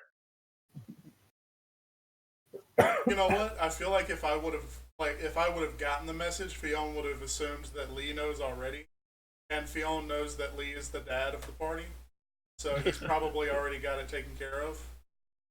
All right. Yeah, So, yeah, Lee is waiting at the shore, shaking his head, but he also has fresh towels and cocoa. Those that are on the ship, Aldrin, as you look at this, you think that this would take a lot of work. You're up to doing it if you want, but Yeah. it would take some work. I'm gonna. And the yeah, I'm dwarves gonna- on top seem to be their morale is directly linked to their alcohol content, and they are out of alcohol. I'm gonna start trying to fix the boat. I'm gonna Okay. try tasting that flammable liquid. Okay. So, Mollymore, go ahead and make a Constitution saving throw. And Aldrin, the nearest chain to which one side was hooked to the ship, you know that the other side is hooked to another ship. So you have to swim to another ship and climb up it and unhook it to be able to get the chain free. But then you would still be left with a chain that is far too long. It has hooks on either end. But that at least gets you a chain. Can that chain reach to our boat? Well, yeah, it was attached to your boat. Okay, I'm gonna try and hook it onto the boat, Okay. like the underside of the boat, and just start slowly trying to pull it back. Because now I'm realizing we need repairs. Okay. And then we can go chase down Tiamat. Well, your ship so far has barely drifted anywhere. It's just like going a little bit out of position. But yeah, you're able to basically try and reconnect it. Yeah. But you'll be reconnecting it to the sort of impromptu seawall out here. You wouldn't be able to drag it back in unless you wanted to attach the chain to yourself and try to pull it in. Yeah, I'll do that. I'll try and attach it to myself and then pull us back into harbor. Okay, so you go through the process of going to the other ship, unhooking it from there, and then going back and hooking it onto your own ship again, and then hooking the chain onto yourself, and then trying to drag the ship in. Yeah, exactly. Got it. So Molly Mort, how'd that Constitution saving throw? Dirty 20. Not bad. Let's see. Yeah, that's still not going to be great, obviously.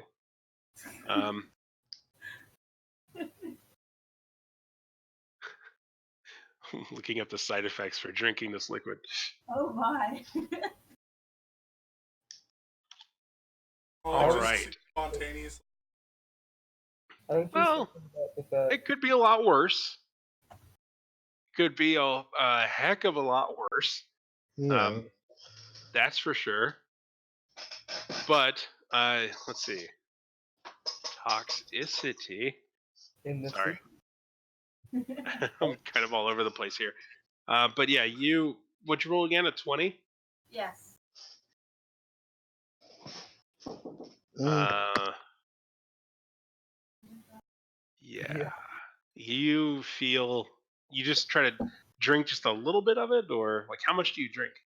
Just a swig. Yeah. Like, what's this? Yeah. Hell yeah. All right. From a quick swig, as soon as you just even like taste it in your mouth, you immediately know that this does not taste like something that you're. It is immediately not happy. Do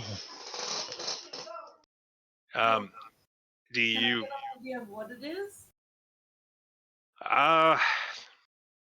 It's definitely something that would be highly flammable. In terms of what it is, maybe an intelligence check or a nature check. Summon fire elemental.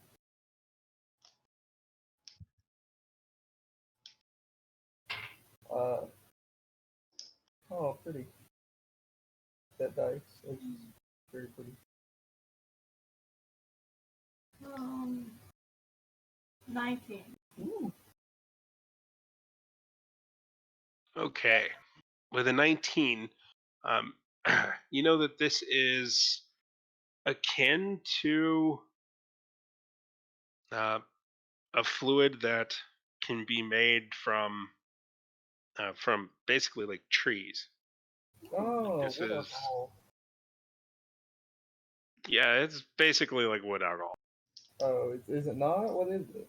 Huh? What is it? If it, I mean, I just assumed when you said trees. I mean, it's a kind of oil, basically, like a pitch, Ah, all right. like a Oh. clear wood pitch, Huh. a clear, thin, likely highly flammable oil. Do they use that to remove like in industrial stuff, like remove like paint and stuff? Yes. Sounds like it. Well, thankfully, now that I'm 10th level, I get Nature's Ward that makes me immune to poison and disease. So I can Yeah. poison myself. Yeah, I mean, we would essentially, as players, we would probably know turpentine or like Ah. mineral oil or spirits. Kind of, Mm. it's not great, not great to drink, but yeah, there you go. Wait, does that mean you can't get drunk? Can I not get drunk? Hmm. Can I not get drunk? Because of nature's word, I'm immune to poison. Maybe it's the poison status. Maybe you could still. The way nature magic works is kind of weird. For some reason, I still kind of feel like you might be able to get drunk, but like you can't have the like super ill effects of it. Maybe. Correct. Alcohol doesn't actually. And again, when we got to look at it, we got to look at sort of the mechanics of Dungeons and Dragons. So Is like, that poisoned is a specific condition. I Yeah. So can't anything that causes that, exactly, anything that causes that condition can do it. But alcohol alone, while enough of it can cause the poison condition, it itself is not a poison. All right. I know like early on we used, like Building up his alcohol. yeah, but I honestly I kind of think for flavor reasons that almost makes sense because of like holy magic versus like natural. Yeah. Well, also too, you recall that, or you may recall that Philbin wasn't drunk on alcohol. He was drinking potions. Ah, right. I feel like I've also used it to heal Lee's being drunk as well, though. Well, lay on hands is a little bit different in terms of cleansing. Okay. Yeah, that's what I mean. Is it's like because of like the type of magic and whatever that it is that like it just makes sense to me that a paladin or a cleric might have the ability to like instantly heal drunkenness. Yeah. But it's not necessarily something that would be even wanted from a druid. Oh, right. That's what I mean. You know. Yeah. So yeah, I totally think she Yeah, you can still get drunk. Hell yeah! High five. If you're a monk, on the other hand, that changes the whole different thing. Really? Yeah. Oh, Yeah. okay. That's cool. High enough level monks can't get drunk. Ooh, what Yeah. about drunken master monks? Well, that's a little bit different. That's the exception to the rule. Okay. Like even then, I feel like it's not that they have drank so much that they have built up an immunity, and just Well, kind also- of like it's a facsimile of being still. Exactly. Also, too, it is just a facsimile. They're not actually drunk. Right. Well, I mean, like in D&D, they can be. Yeah. Yeah. Obviously, drunken boxing in real life is just supposed to be, based off of like how somebody moves. Yeah, they're swaying. Yeah, it's just disorienting. That's it. Mhm. But I do like I had an idea for a drunken master monk that got high on shrooms all the time because they were raised by mycenoids, Interesting. and I don't think it would do the same thing. But whatever. It's fine. Who did? Well, I don't think it would do the same thing.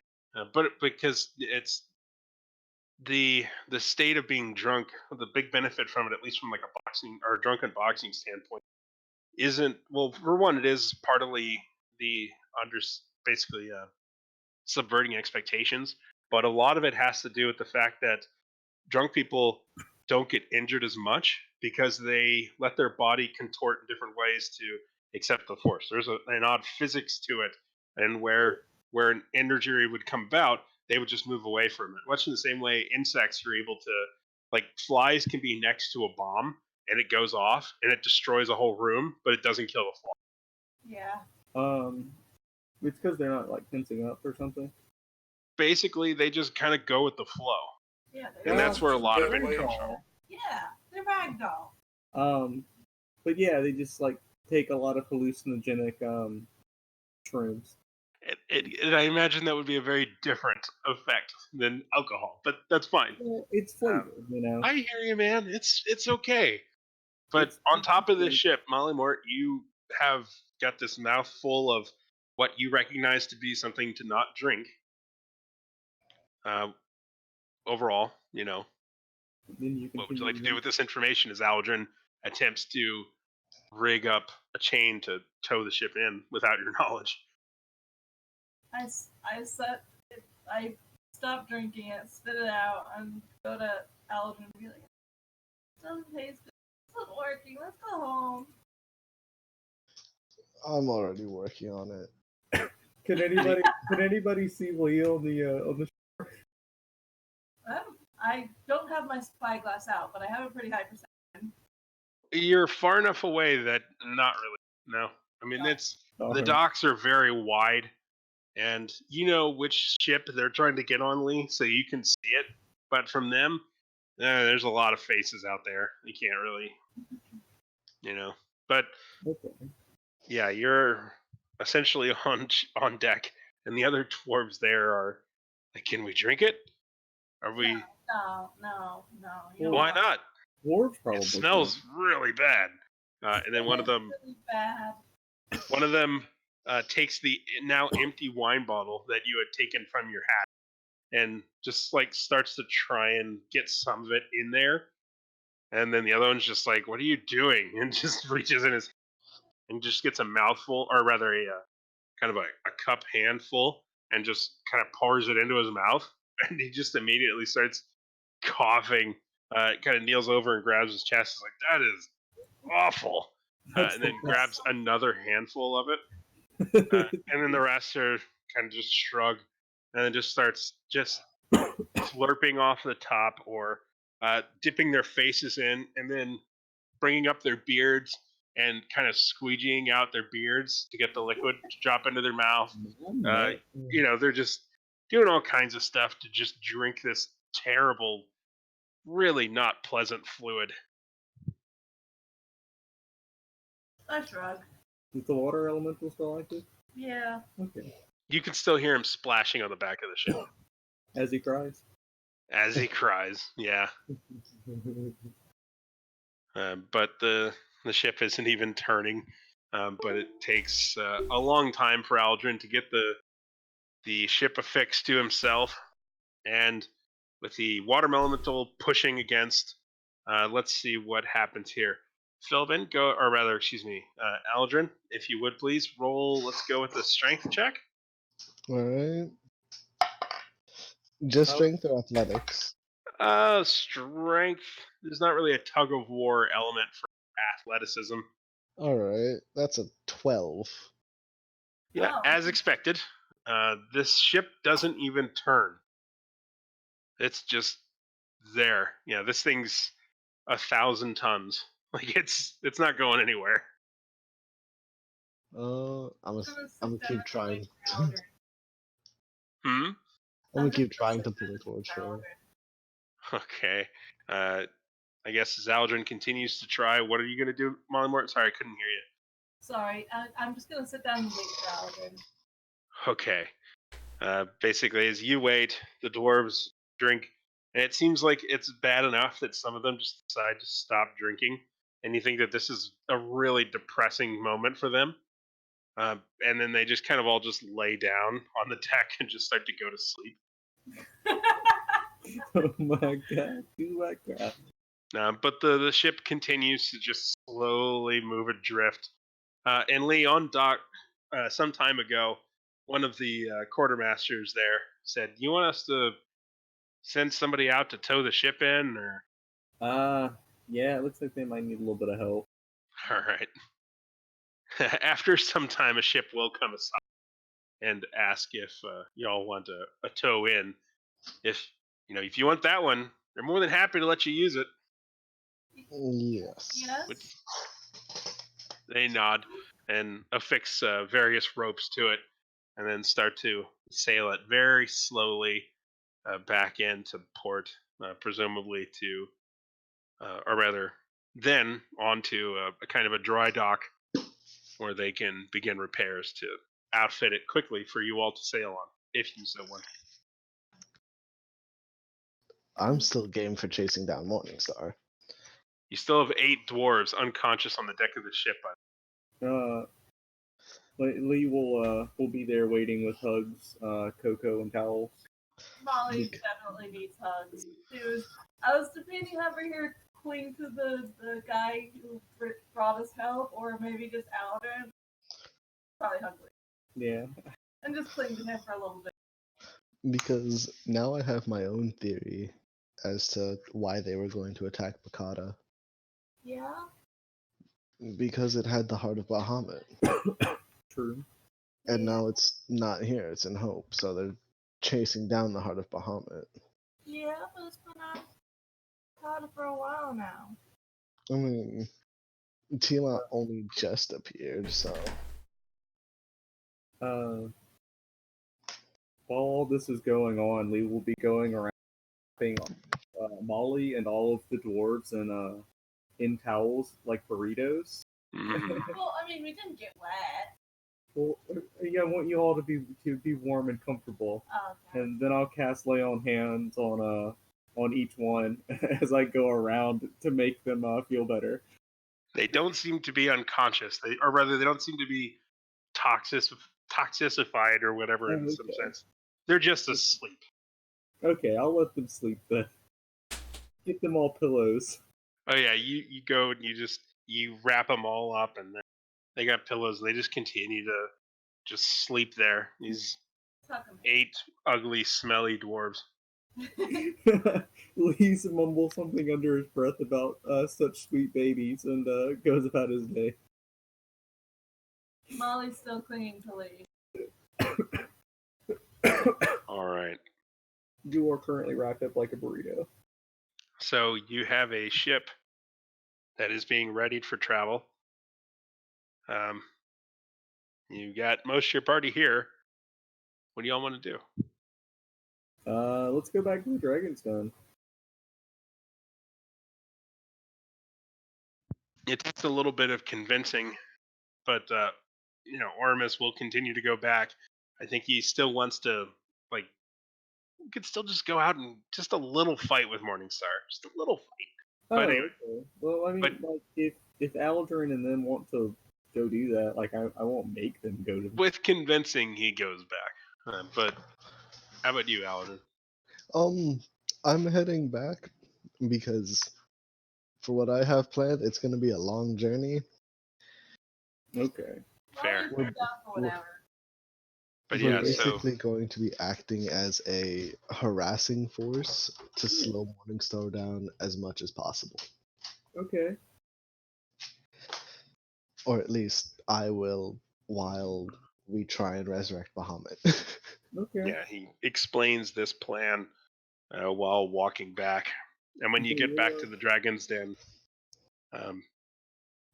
Philbin is there with Alondria, and a note has been left by Fionn for you that says that Fionn's going to go do hunter stuff, be back in 24 hours with food.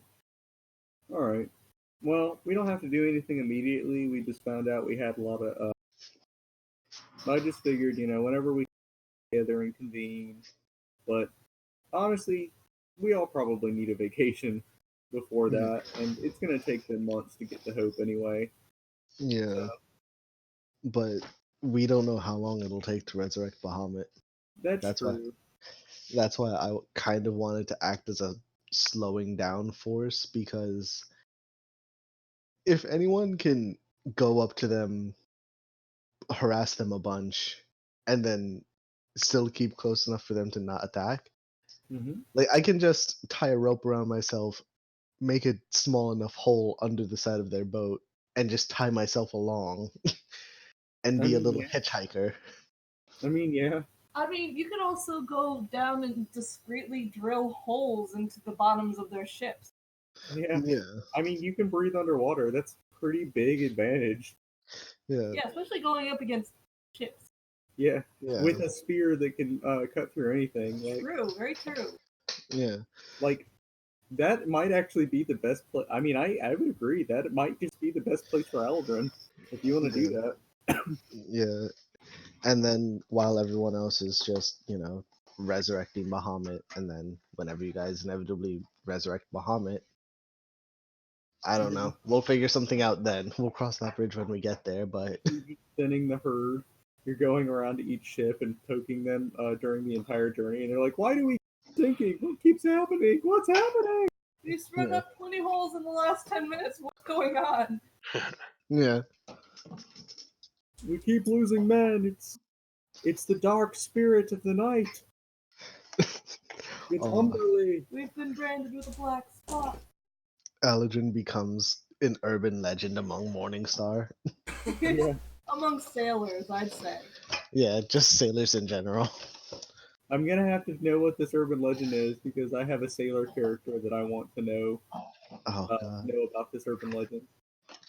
I'll have to do a little bit of thinking on it. So, Sorry. overall, like, what's the plan or objective? If y'all want to take a vacation, you can, and we can come back to it, join you all again in a couple of days, or I don't think it would hurt. If Fiona's already gone, we kind of might as well. And there's not really a lot of pressure to do things immediately. So Yeah, honestly, that's why Dion went off into the woods is kind of like he just needs 24 hours to cool down. Gonna come back with some food, make a good meal for everybody, and then we can talk on a like good night's rest and having we all- relaxed.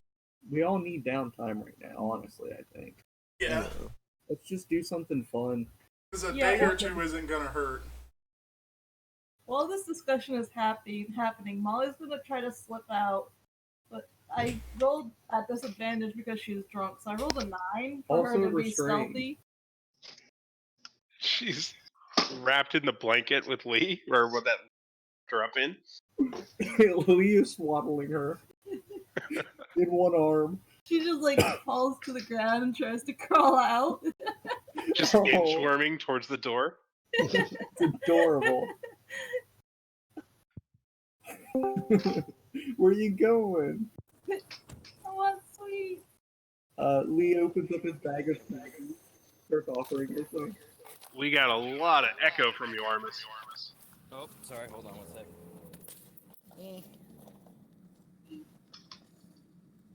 Is it good? Is that any better? Yes. It's Oh boy. No. I remember. Worry. Did you say no? well, we can hear you. It's better. So, Still though, not that's the great. question. Yes. Fuck. Yes. Lee definitely gets all the candy. We still have that bag of candy from Arada, don't we? Seems Lee, fine now. What does it Okay, do? I took you guys off speaker. Okay, thank we you. haven't figured it out. Can we give that bag of candy from Arada to Philbin? See if he can figure out what it does. I think that's true. But when he told us what everything was, he didn't.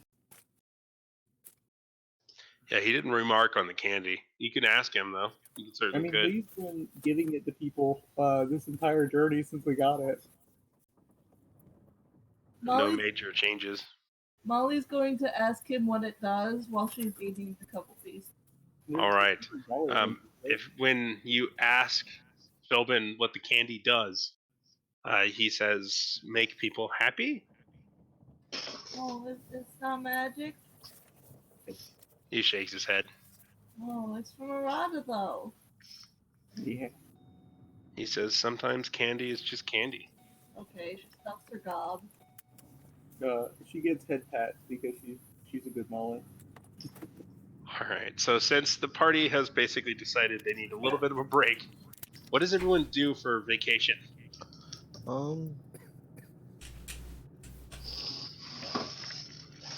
Dion just like he's legit just hunting and foraging. Like he'll hunt and forage until he too tired to, and then go to sleep. Drop an Alrighty. alarm around himself and go. He goes the Ron Swanson way. Got it. Yeah. Jacob knows how to teleport, right? Jacob does know how to teleport. Oh, yeah. Jacob is also not in this city. We're gonna get everybody back together. We got time now. Alright, for this little vacation, I'm gonna ask Philbin to come with me back to the temple. He says that he'll do that. Before you guys go, can I ask him to send some text To do what, Lee? send some text messages to some people? More like leaving voicemail. Yeah, leave some voicemails. Who do you want to message? I essentially just want to let like the various people that we've left behind in various cities kind of what's going on in a nutshell. Like, hey, we're gonna come and get you. Morningstar didn't show up, but we're reevaluating plans right now, and the whole. All right, so one to Captain Morgan and Morgan. One towards probably Torin, maybe. Beamgiller or Torin, yeah. Yeah, well, probably Torin. He probably didn't want to talk to Beamgilder. Probably didn't want to talk to Torin either, but towards Torin. And will that be enough? Someone to real. Yeah, I mean, but Real is kind of Torin is kind of in charge of Real in the next area right now. Are they? I think they're all together.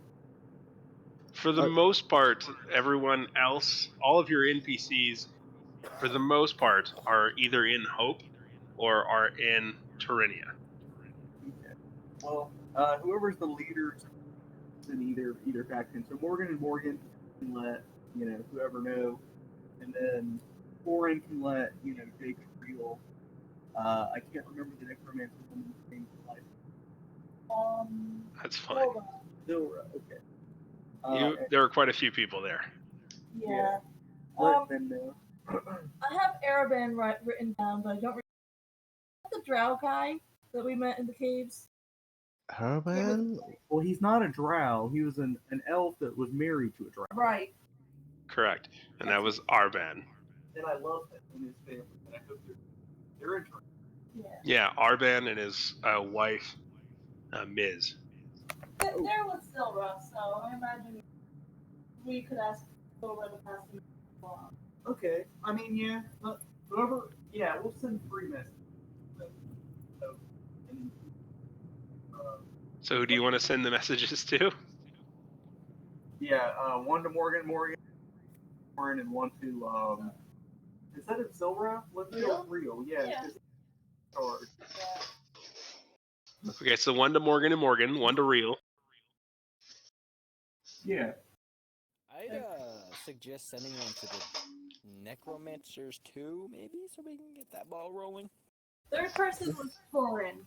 Yeah. Real, Torin, and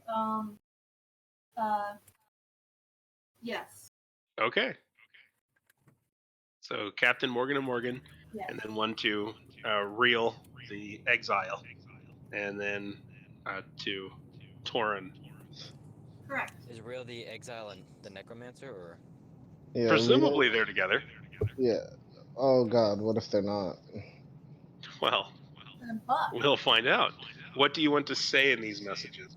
This group text message. And he stepped out. So probably just a summary of that, like, sleep, not attack, As well as just to check up to make sure everybody's okay and they're cool and doing well. Yeah. Okay.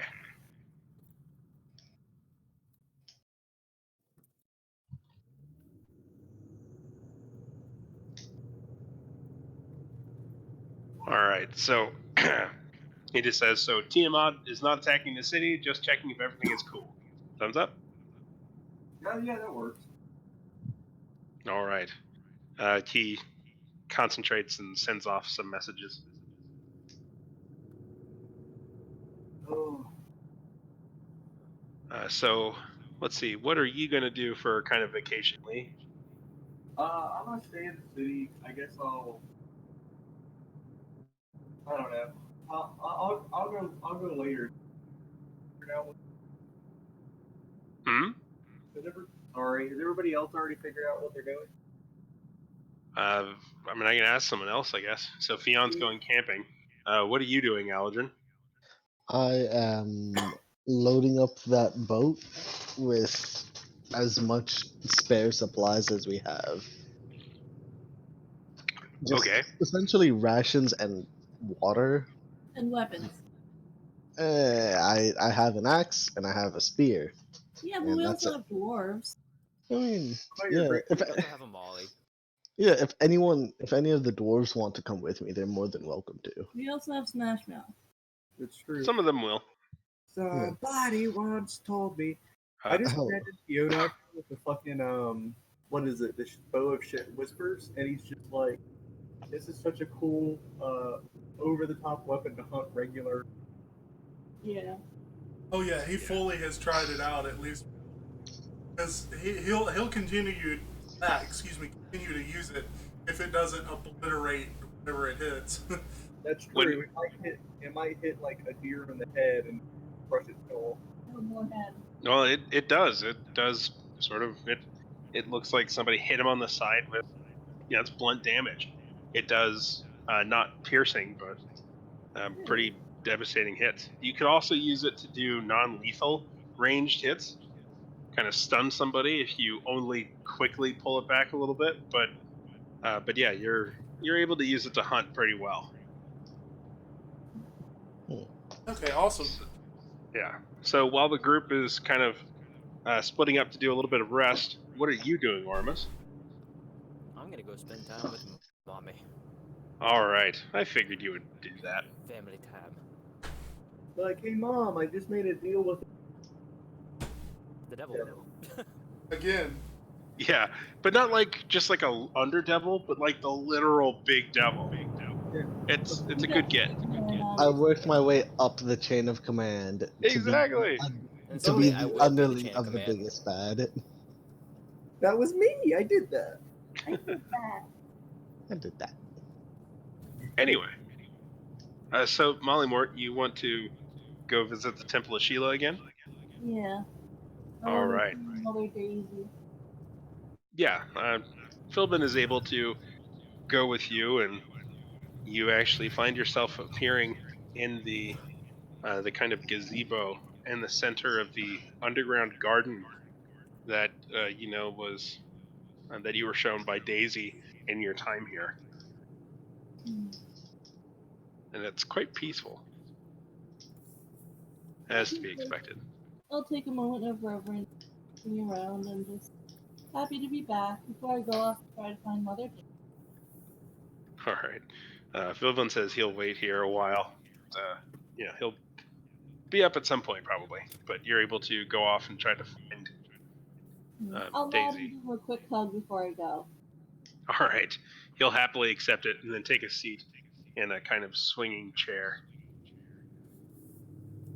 As you start to run up, you run into one of the halfling scouts that you had met before, Olo, one of the twins. Solo. Although, to be fair, you don't actually know which one it is. So, but anyway, you see one of the twins. Ask them your mother Daisy. Where Daisy is. Yeah. They'll say, "Oh, she's probably in prayer if she's not in the garden someplace." You didn't see her in the garden. I didn't see you there. Hmm? I didn't see you there. All right. Then he'll say, "Well, she's probably in her room then." Oh. I can barely hear you. Sorry. Where is that? He'll say that. Oh, I hope my ears don't explode now. But yeah, he What will. happened? It's fine. Well, because I've been cranking up the volume on your coming from you to full. I was worried I was going to blow up. Oh, But, okay. I thought I deafened you because I just my computer closer. Nah, you're good. But yeah, so he'll basically point you towards the kind of the area of the, not so much the domiciles, but there are kind of residences built into this sprawling underground temple, or half underground, half peeking through the rocks in this cliffside. And eventually, yeah, you can get to the rooms that are supposedly apologies. for her. Alright, I'll go try to knock on her door. We can knock on my door. After a moment, the door opens, and there's the familiar sight of the kind of middle-aged halfling woman that aided you before, and you can see that she's in, less where you saw her before. She was in sort of plain and simple, but still oddly kind of regal robes, essentially. But here she's in much more common, sort of casual wear, essentially. But and her pendant is clearly visible, hanging around her neck. One that is not too different from yours, but the tooth is much smaller. I'll wave a sheepish greeting. Oh, Mollymort! What a pleasant surprise! Do come in, come in, come in, come in. And she step aside and let you in. I'm curious, is she wearing Smash Mouth on her? My hat. Oh, okay, that makes sense. It fits in my hat. Yeah. It does. So yeah, Just it's probably in barely. my hat. So, So yeah, yeah, I'll go in and sit with her and give her a brief explanation of, well, we went to Vikata and the dwarves that were supposed to be attacking didn't. So we're wondering if they're gonna go to Hope, where all the humans and dragons are. And we're really worried about what Tiamat's doing now. So we're gonna try to resurrect Bahamut. she's nodding along. And I'll add too. She wordlessly didn't even ask, but she just started pouring you tea the entire way. By the way, I would have hoped so. it seems to be made from steeped flowers, and it's kind of a different flavor, but good. Alright. So It was probably from that same flower dealer that the last time you were here, Larry Lightwit. I might have to get some from him. So the thing is, we're trying to resurrect Bahamut, but we only have his heart, and it's kind of petrified, and his soul is not floating about freely. He's kind of technically not dead. His soul is in an egg. So we're really not sure how to resurrect him, because on one hand, he's not really dead. On the other hand, he doesn't really have a body to return to. but we're working on that. Mhm. Making him a body. And she says that you can move the lightning bug from one hand to the other without killing the bug. Yeah, but we don't have a new hand to put it in. And she says, well, that might be the next step. You know about the necromancer? Yeah, we have a necromancer. I'm not so sure about using. Who got her She to make it? scrunches her nose a little bit. It's never a fan of necromancy. Oh, Yeah, me neither.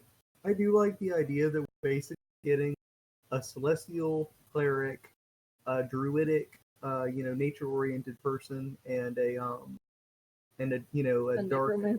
necromancer all together to resurrect the god. All these different types of magic. Yeah. So yeah, we kind of aren't sure how to get him another. If you have any thoughts. She takes a sip of her tea and she thinks a little bit. And she says that the body can be mended, much like the branch of a tree. I'm not so sure about that. Did I try to healing on it?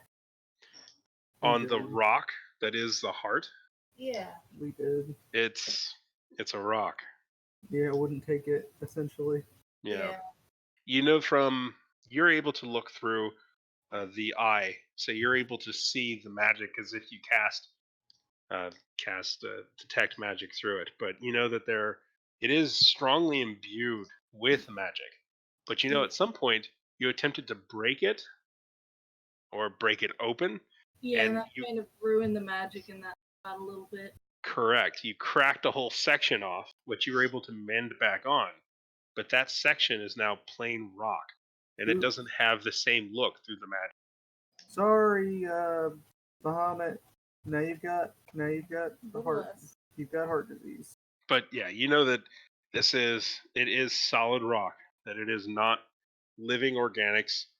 Whatever spell applies to creatures, will not apply to this. Yeah, I'll try to convey that to her. And she nods and she says, well, then you would need a body. You would need a hand to put the bug into. Yeah, well, You use an old dragon. yeah, but then that won't be good enough to fight Tiamat. I don't know.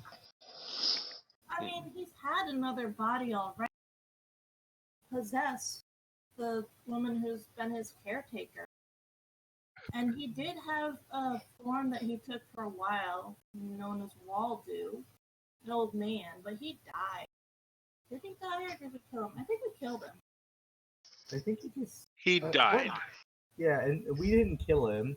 We panicked when he died, and we made kind of not great decisions. That's right, we left him in the street. Yeah, you left his corpse in a box in the street. Yeah. Because for some reason we thought, oh no, he died. People don't die. Especially old people. Yeah. We just made it more suspicious than it needed to be. He actually You really had did. natural cause. And we incriminated her. Yeah. Yeah. You know that basically, for however long, that basically the body of poor Waldo had been possessed by by the soul of Bahamut that had been trapped within this vessel, this egg, this crystalline egg, and when they finally got the heart, he attempted to resurrect himself. He attempted to, not so much using the resurrection spell specifically, but he attempted to imbue life back into his body, to move himself back in, to do something. And the spells failed.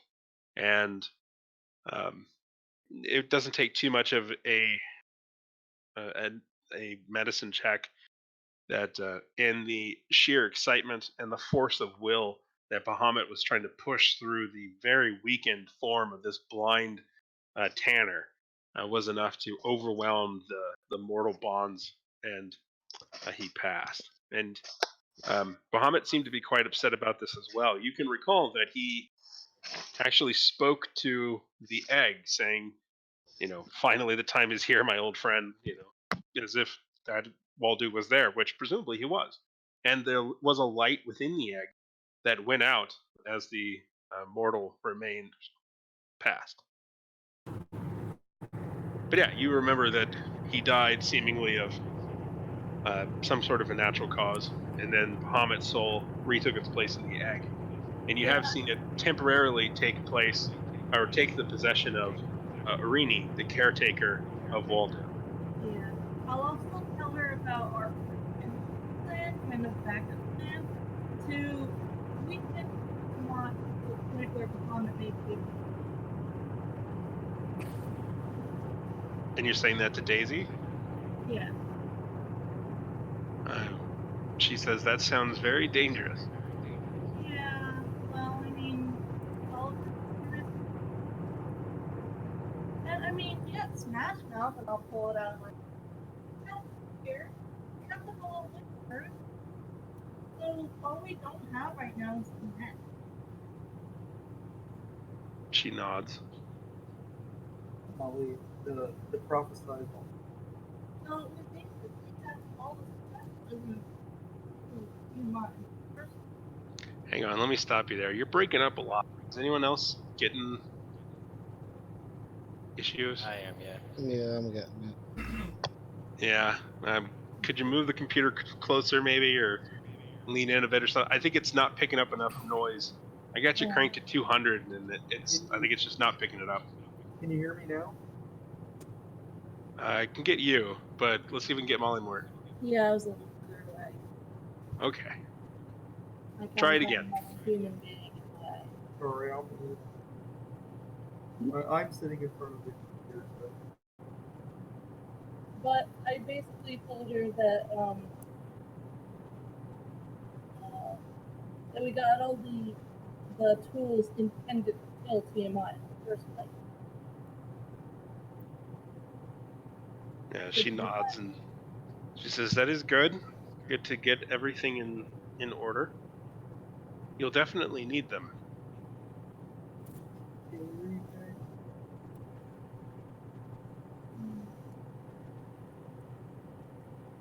We also have some really cool. I was kind of just wondering, who didn't use? You did not use the incense. No. Okay, if we didn't use it, hey, I will take that. I will gladly. I used my crystal to see if. Hmm. Yeah, I'm not getting anything. Sorry, I'm more talking to Lee. Okay. Saying But that are you I are you just done? like my crystal to make sure that to decide if Tiamat was coming or not before I decided. Yeah, I'm not gonna argue with it. I will happily. But are you done talking to Daisy? For the time being, I suppose I'll ask her how she's been doing. She says that she's been here, doing her duty. How's the tree doing? She says that it's been mended well. Alright. Well, I guess I'll go hang out at All right, so you're just gonna kind of wander around the temple. It's been nice having you. They do talk to me about it. She says anytime. They've But been now you're ready home. for a very long time in the fear that this would happen. Yeah, well, thanks for trusting us.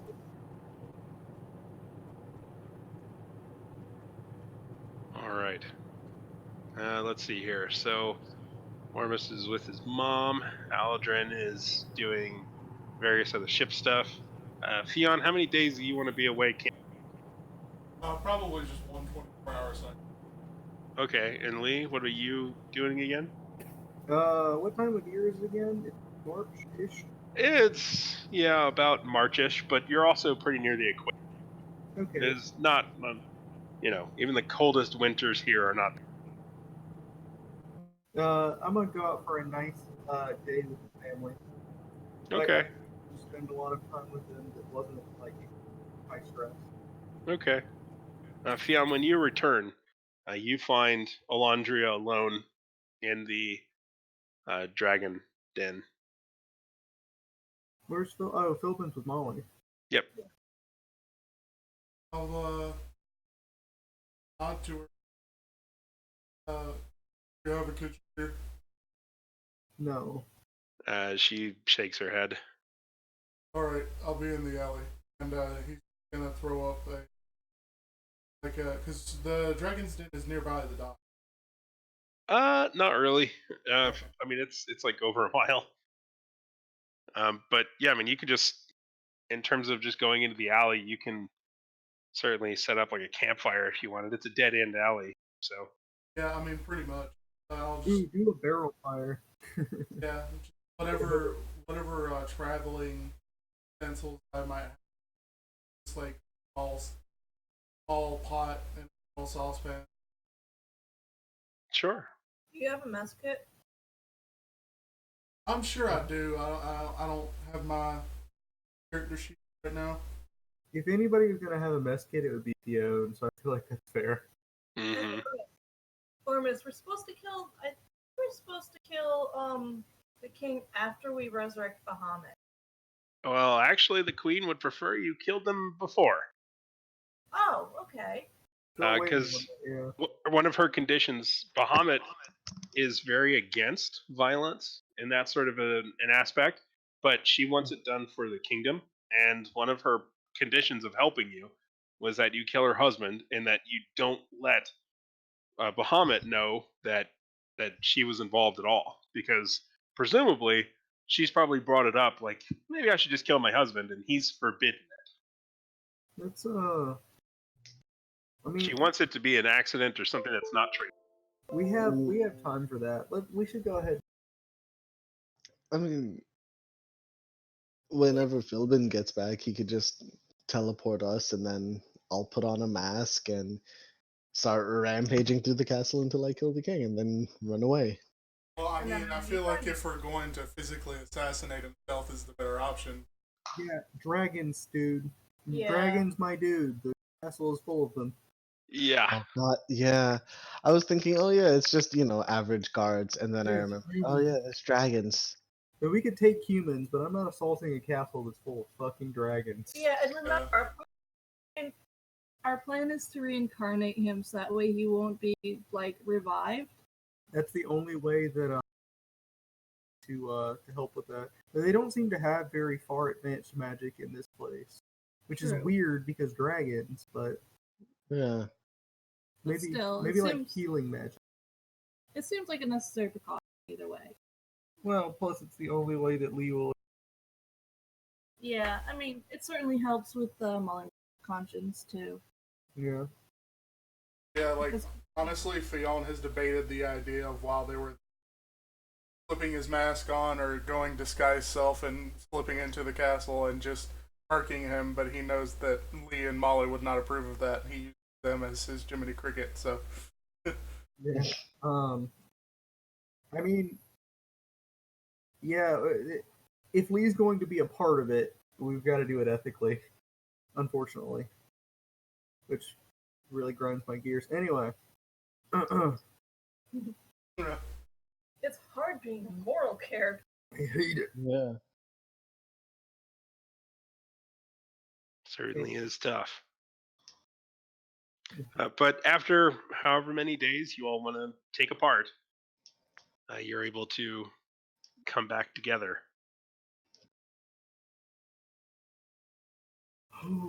I arrive at the dragon in swimming trunks, carrying a Slurpee. A Slurpee. The Dungeons and Dragons equivalent, probably like a half coconut, full of like ice mashed together with some sort of like fruit. Is that even a thing? The ice is a tricky part. Ooh, true. Well, magic is kind of legal now-ish. Still Yeah, not that's prevalent. Yeah, but in terms of prevalence, unless you know someone specifically that can do the ice, because for the most part, you mostly just have citizens of the city here, and they were thoroughly non-magical, and then Okay. construction workers from from a site to the south, which are Okay. also mostly non-magical. Then it's So a half coconut full of kind of warm goo. great. And Lee's like, this is okay, but it's not really that great. Oh, better? Holds it in front of her face. So discreet. Oh,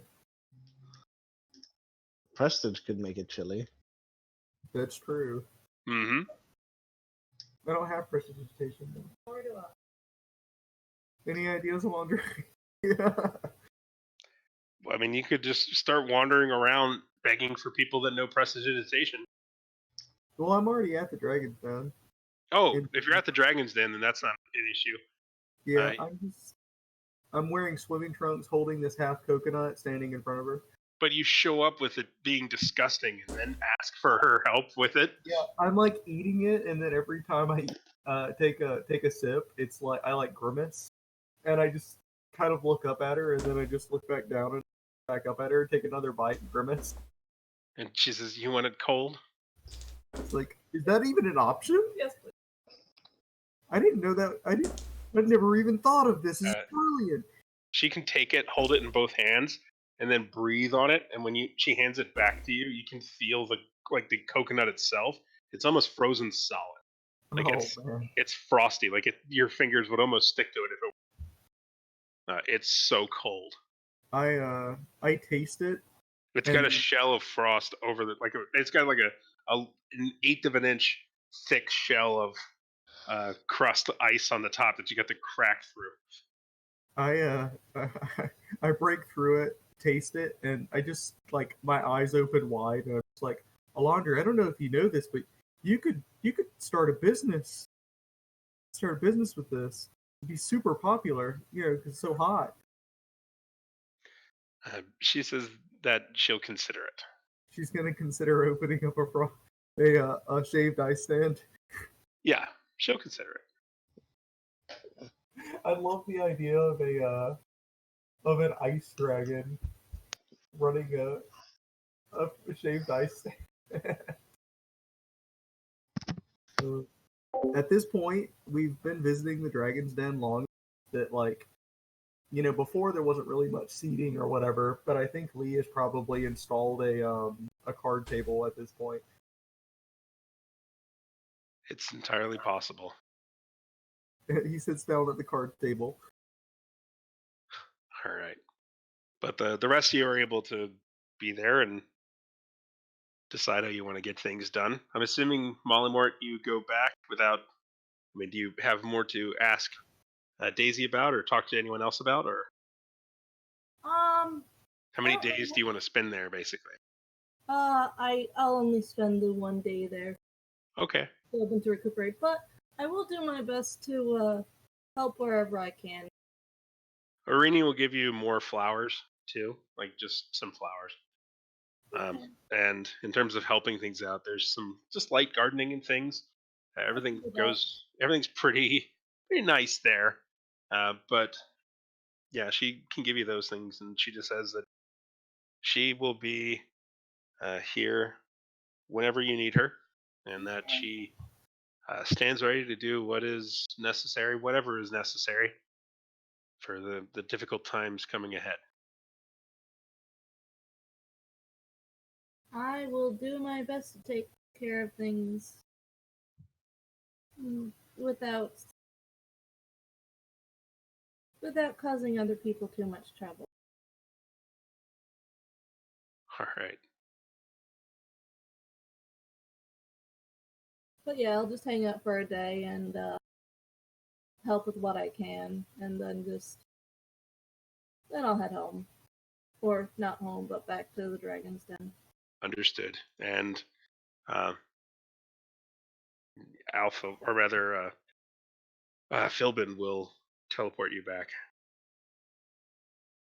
He seems to just spend it mostly just walking around in the garden and picking flowers. You think he's making a bouquet for his lady love, It's beautiful and I love it. which he does present to her, when you teleport back. The romance you've built between Philbin and Delandre is beautiful. Yeah. I know it is. It's going to be terrible if either of them die. Oh no. Well, Philbin can't die, so And to think, Philbin wasn't even supposed to be part of this whole plot. I know, right? That's the greatest part of. That's why I love Dungeons and Dragons. I didn't even know Philbin was going to exist, much less be a recurring character, much less be one that a religion is built on. So fantastic that I invented this world. I wrote this story, and I didn't see one of the most major characters in it. So, he's anyway. shaping world events. Yeah, he is. That's the entire idea. But yeah, you all can get together and plan and discuss however needed, and you got to figure out, all right, what do you do now? Uh, Oh. yeah. You know, I just realized that me also wearing swim trunks is also far-fetched. It certainly is pale. I don't know.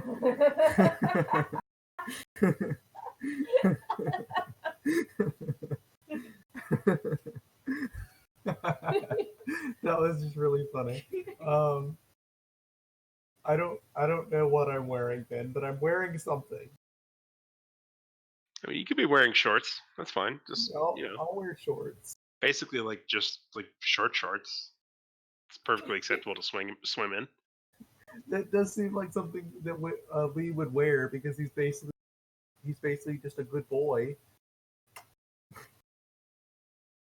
So he's just wearing short shorts. Fair.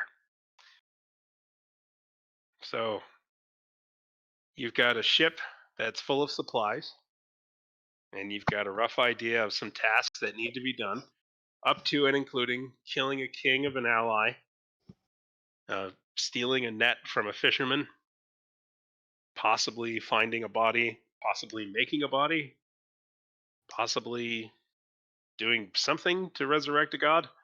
Um, and at some point or another, you'll probably also have to stop an invasion. And oh yeah, the dark spot on the horizon keeps getting bigger and bigger. Oh. So, what do you want to do? Cry. I mean, yeah, let's. Had to hope. Yeah, well, let's head to Tornia first, pick up anybody we left there, and then Oh head yeah, to we Hope. need our Well, we have a lot of NPCs we just left there, so yeah, and Jacob. yeah, let's just get everybody together in Hope. Or if they need to go, if they want or need to go back to Bakata, they can do that too.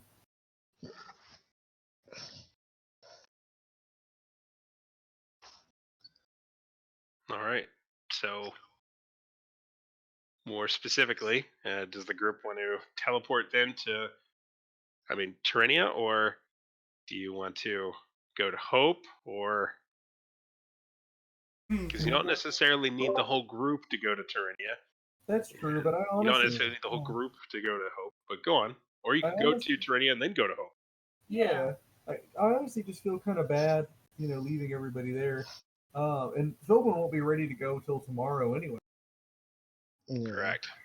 Okay, that's fine. I say we chill out tonight, and maybe in the morning pick up whoever we left there, and then they go either to Hope with us or back to where they need to go.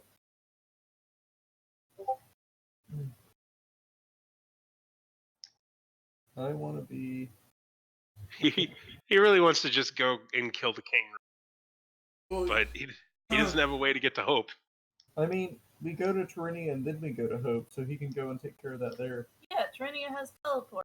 Yeah, Yep. that's the idea. He Um. only has the one. Yeah, unfortunately, Philbin has either been out of town or used his teleports every day so far. So he hasn't been able to send anybody. But if the entire party is going to go to Tyrannia, and then from Hope on from there, then you could either wait, because it doesn't sound like there's much business in Tyrannia. It's mostly just rounding people up.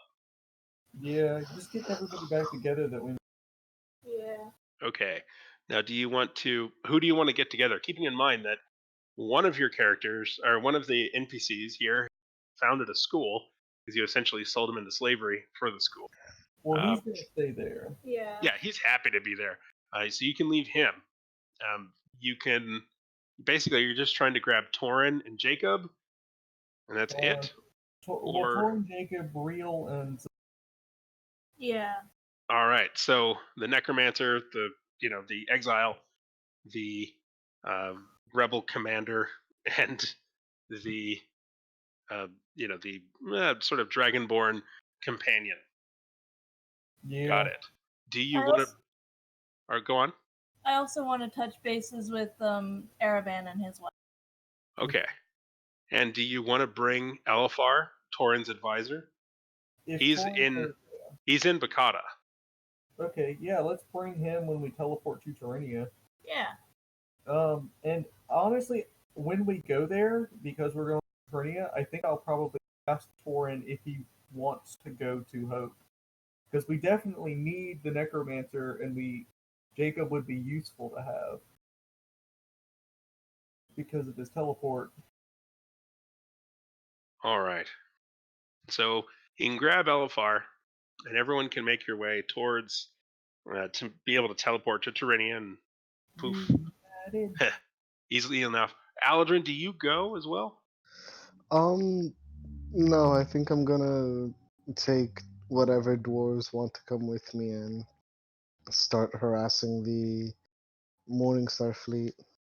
Okay. Yeah, I'll give Aldrin a hug and wish him fair travels and to be safe and smart about his guerrilla tactics. Yeah. And that you'll try I to will keep give in him- touch. I'll give him a hug as well, but just say, okay, see you later, bye. Bye. Because at this point, we trust Al. Nothing can kill Aldrin. Yeah. Basically. And Fionn, do you also teleport along, or what do you do? Yes, I also teleport. Okay. When you get to Terinia, I'm assuming Ormus, you want to try and break off and go to Hope right away, or do you want to, knowing that the rest of the group is also going to Hope, just figure you can wait for everyone to go Well, instead of just you? I was thinking we could probably discuss that now that we're in Hope. If Ormus wants to go, yeah, no, now that we're in Terinia. Sorry. Now that we're in Terinia, if he wants, he can go, and we might actually be able to take this opportunity to go ahead and take care of the net. Take care of the net first. That's fair. Yeah, if we're in Terinia, we could take care of the net. And Ormus could go ahead to Hope if he wants, and then me, Fiona, and Molly, and any NPCs that we bring along can go, and if that's what you want. Well, we'll see his response there. But in terms of the net, you'd heard rumor, or rather, you had been given a hint from Bahamut, if I recall, that it's somewhere on the coast of the White Sea. And Terinia, of course, is one of the cities on the coast of the White Sea, but it is not the only one. It's a large sea. You don't really know where it is. I say if we're in Terinia anyway, let's fucking research. Smart. City of Nerds. Let's see if we can find any leads. We can utilize Alright. our nerd powers. Where do you want to begin your search for information that can aid you Do in they looking have a for this? library? They have several libraries. Can we go to a library of like history or artifacts or whatever? There is a museum called the Museum of Nautical Construction.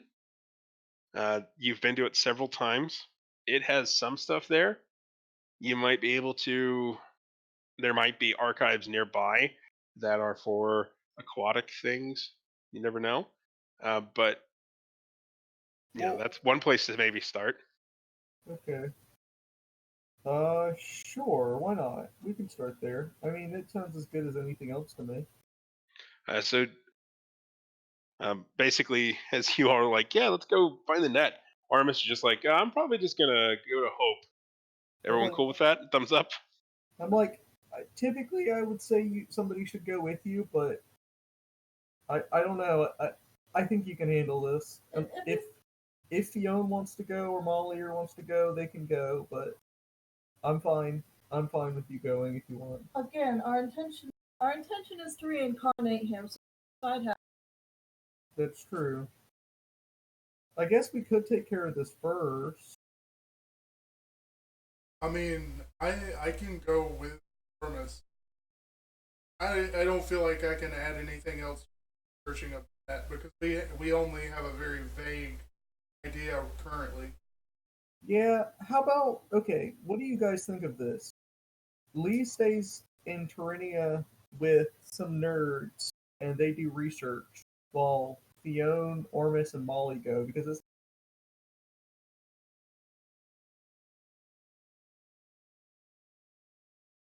Go on, Lee. where did you get cut off? You said where Fionn, Ormus, and Molly can go because. Can go take care of this. While Lee stays and does research with nerds. Okay. Because they all seem to be necessary for this plan if they all want to go. And I'll wait here, do research, get information, and then when they come back, we can take care of the net. At the very least, we out with have stupid high perception watches. Do you know? Make sure if you go, either take Philbin or Jacob or both. The big question is do y'all talk to anyone before? Like you just showed up with essentially the five of you. The five of you being Lee, Molly Mort, Fionn, Ormus, and Elifar, the elf. Yeah, we probably talked this over. Oh, and also Philbin, 6 of you. Yeah, well, I'm like, all right, now we need to go find everybody. Yeah, like we've taken a couple of days. I feel like it's reasonable to say that we talked out who we're going to talk to. Done it. All right. But who do you talk to before you go to Hope? Or if anyone? Keeping in mind, too, you do have a loose alignment with, or a loose sort of alliance with the sort of ruling parties, the ruling powers of this city. And you specifically had an agreement sharing information. I'll yeah. definitely need their help. Yeah, let's tell them what's going on with the whole, Yeah. you know, morning Starfleet. Yeah, don't worry, I got it.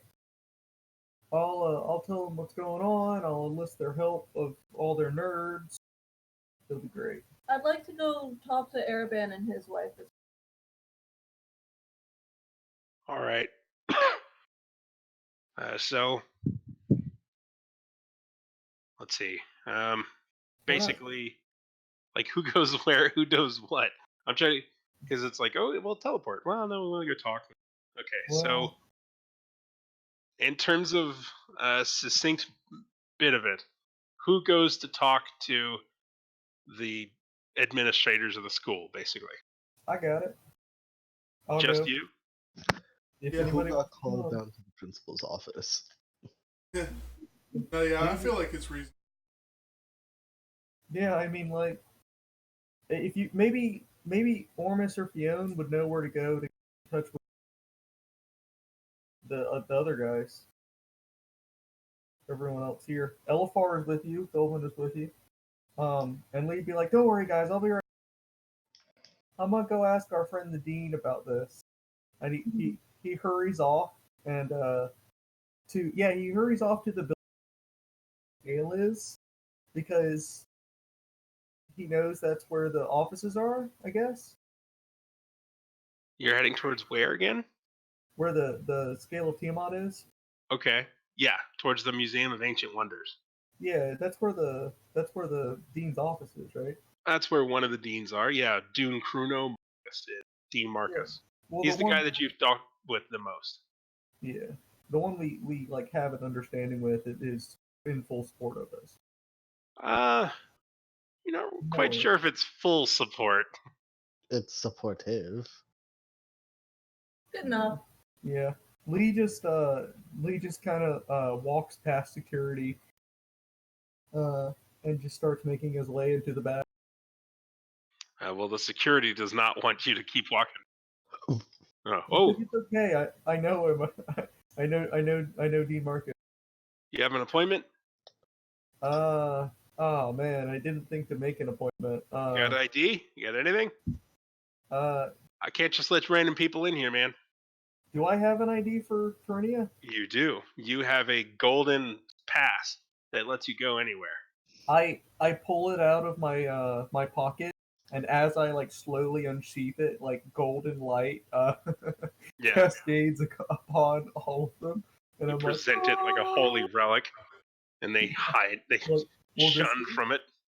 But yeah, you're able to pass through the swaths of security to do so, and you're able to get to the sort of welcoming office for Dean Marcus. Vivi is there, continuing to do her, assistant to Dean Marcus things. I Doesn't look seem at- pleased to see you because, like, you broke her desk at one point. Lee looks at Vivi and says, "This is a lot more fun when we have to pass." She A lot she more blows a bubble in some gum. Pops. She's just staring and chewing. And she points at the door, like, just go. It's looking good, Vivi. Just go. Yeah, she rolls her eyes. How are the kids? She says, "You wish." I don't know what that means. Lee. But presumably you get to the other side and, go to the dean's office. Yeah, I just kicked the door in. No, I'm just kidding. I'm kidding. I'm not Algren. Anyway, All right. I walk up to the door very quickly, and then I stop, and then I go knock, knock, knock. You just say knock, knock, knock, or do you actually knock? I actually knock. Okay. You knock on the door, and you hear from the other side, "Come in." I just walk in, Dean Marcus on the other side squints at you, and then sees who you are, and goes, "Oh, good lord, you're Yeah. back! He couldn't Wonderful." he couldn't hear me coming from down the He smiles in the basically in the mouth alone. He doesn't look. It doesn't look great. Like really happy to see you, but he smiles a bit and he says, "Are all of your friends dead?" You wish. Anyway. Not yet. Ah, wonderful. What can I do for you? Well, so it turns out the information we got from Jareth was wrong. They planning on invading Canada. And that's not his fault, that's not your fault. It's neither here nor there. It was a reasonable assumption. But it turns out they're going to Hope. So we've got some more time. Hope, of course, Yeah, of that course. makes sense, right? He Yeah. says, "Now that you say it, of course. I don't know why anyone would ever want to go to that backwards garbage hole of Okada." We've got more pressing matters right now, so I'm gonna ignore that. I set my hammer down on the like Thor style. Not hard, just kind of like set it down on the desk and I'm like thunk. And I'm like, can you guys help us find one of the artifacts? We need information on the net. He says, "I don't know Annette. I don't know any Annette. Do you know where she might be, or?" Somewhere on the East Coast, and it is a net, like not a person, but like an actual thing you catch fish with. He nods and he says, "Yes, we don't have much of a fishing industry, but I'm sure we have several." If you don't have much of a fishing industry, this might make this a little bit easier. It'll make it easier to narrow things down. Yes. And he says, "Well, nets are primarily used by the fishing industry. I thought. I don't think why it would make it easier if we were using less of them." Oh, I just misunderstood what you were implying there. My mistake. He nods. So let's see. We don't have a lot of information because unfortunately we got our information from the literal dragon god.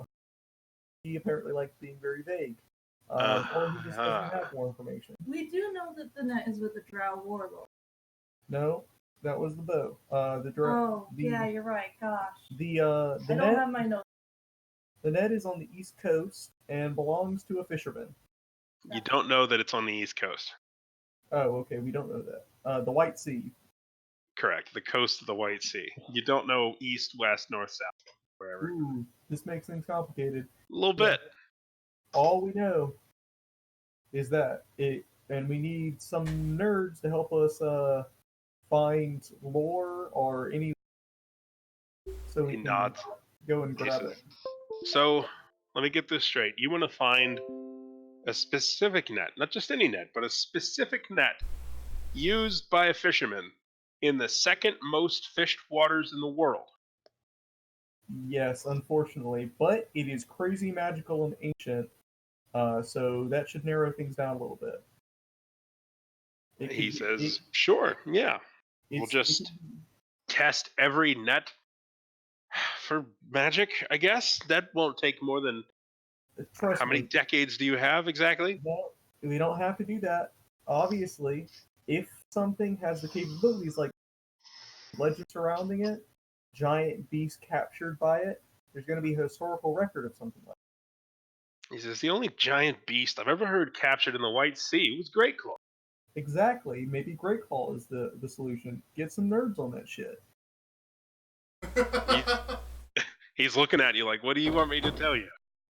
I want you to get some nerds researching White Claw and see if you can use that to track down the net. Or at least get permission. He says, "Well, if I recall, there's a plaque at the exhibit in the Museum of Historical Construction that tells who the fisherman was and where he lived. You could just All right. read the plaque." I guess I'll go read the plaque. All right, you've read it several times. Okay. At this point, I repeat it verbatim because I haven't made the point. And he nods. And he All right. says, "Look at that! Saved some nerds some time." Sweet. Well, I don't like to brag, but I'm a little bit. Question. How long ago was it that this occurred? Now, is it Mollymort asking, or because you're not there, if you recall? Yeah, no, this is Okay. character, This is- player asking. This is, In terms of asking when Great Claw was captured, yeah, it's like 100 years ago, right?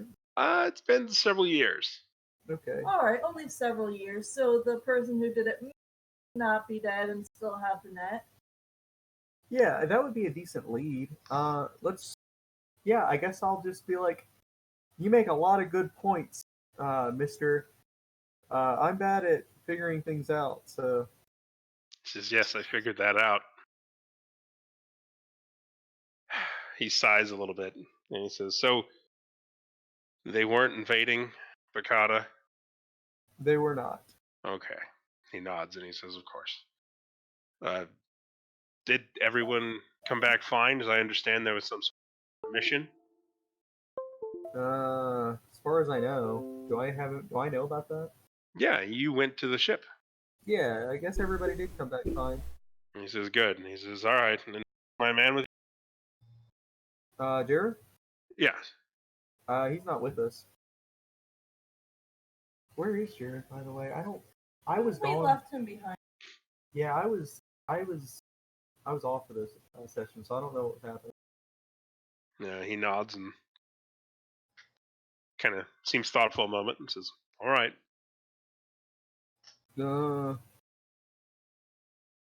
You want something? You want something cool? He looks at you confused. Hold on, I think I have something. I'm trying to remember. I put down a potion of healing. He looks at it. He's like, don't drink that. Our wizard told us it's not actually a potion of healing. It just looks like one. He looks at you. He looks at it. He looks at you. I don't know, but it's like it's supposed to look like a potion of healing. It's not. He says, "Why do I want this?" I don't know. It's a magic item because it's cool. You could use it to slay your enemies. I don't know. He sits down again and he says, "Get out of my office and take that with you." And he motions at the bottle. You know what? Fair enough. Have a nice day. Bye. He was a lot more helpful last time. He doesn't say anything. Well, That's not true. He was very helpful this time. He was a lot more polite last time. He gave you guidance in coming to the conclusion that you already had the information. Well, see, I was gonna visit the Nautical Museum anyway. Sure. So I wanted some nerds on it. All right. Okay. Yeah, I'll leave. okay. So, Mollymort, you went to go visit. Oh man, I keep forgetting her name. Miz and Arban and their kids, right? Yes. All right. You're able to find them. They seem to be doing well, although the curtains are quite drawn. But yeah, All right. they're happy to see you. All right. And they seem to be talking like, we're glad everything's going well. Arvan certainly has a lot to read. It would be nice if I could get out a little bit more. And you can see she's stretching a little bit with a very pregnant belly. We need to get her some tinted goggles. Yeah. Well, how are you feeling? How's baby doing? She says, "We're doing fine. The food here is a bit strange, but not bad." Oh, not mushrooms? I guess. Okay.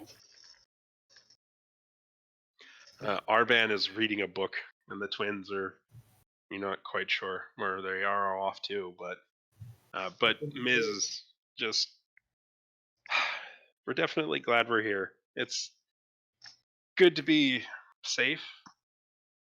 She nods. More safe, at least. So, Mhm. There was that thing, I forget if I mentioned it to you, but the reason why we took you was because we couldn't take you to Mikata because we thought there was an army attack. We almost took you to Hope, I think. But turns out the army might be attacking there instead. So here was a good spot for you, apparently. She says, well, lucky us, I guess. Uh, Oh, I just remembered I had a bag of red cannonballs. Oh God. I wonder where those are at. Those are. I would like to say I have them, but I have nothing to hold them in. You probably have a couple of them. They just fit in a sack. You can take them. I won't stop. Alright. I have 12. But So, 12 red cannon. How many are you taking? As many as you'll let me take. Can I just give you like 3? Sure. Because Three's fine. I only have 12, and I kind of want to see what we can do with them. Oh, wait, I have one less than 12, so yeah, how about 3? Alright. 3 Oh, red my cannonballs. That's plenty. is there any business you want to take care of, Fionn, before you go to Hope? No, not really. All right. So I guess unless there's much else that's wanted to be taken care of, unless you wanted to discuss or ask anything more, Molly Mort, the three of you, I guess, can continue on to Hope. yeah, I'll just be chit-chatting and then I'll leave. All right. You kind of get the impression that Miz is rather bored. Like she was stuck underground for a long time. She's happy with the family, but they're in a new place and it seems exciting. But she is stuck with the kids while her husband goes to read, and she's a bit annoyed. But she says that she does have good moments when Real comes to visit, and it's good to see him. And immediately you can tell Arban, like, whatever. He almost sarcastically reads his book quietly to himself. But it seems like she's just kind of bored, but they seem to be happy. All right. I'll wish her well in finding stuff to do in the nightlife. Lee, do you go with them? Or do you continue to do research?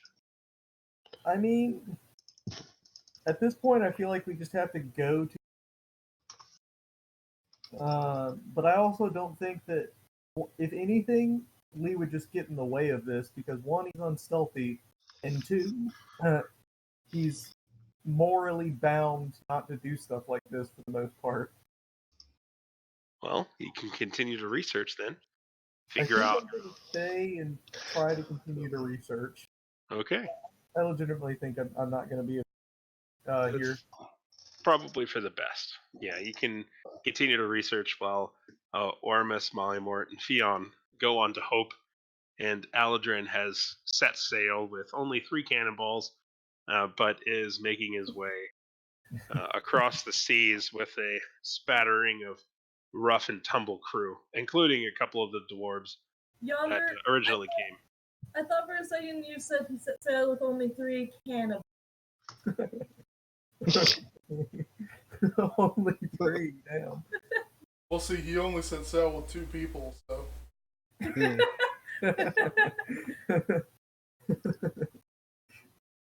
Hey, we all say we're not until we are. What? I mean, enough A1 in anything. That's for sure. Okay, the real question is, does the goat go with you, or does he stay and help me research? Presumably the goat would stay, I would think. Yeah, well, I mean, goat and paperwork is not a good idea.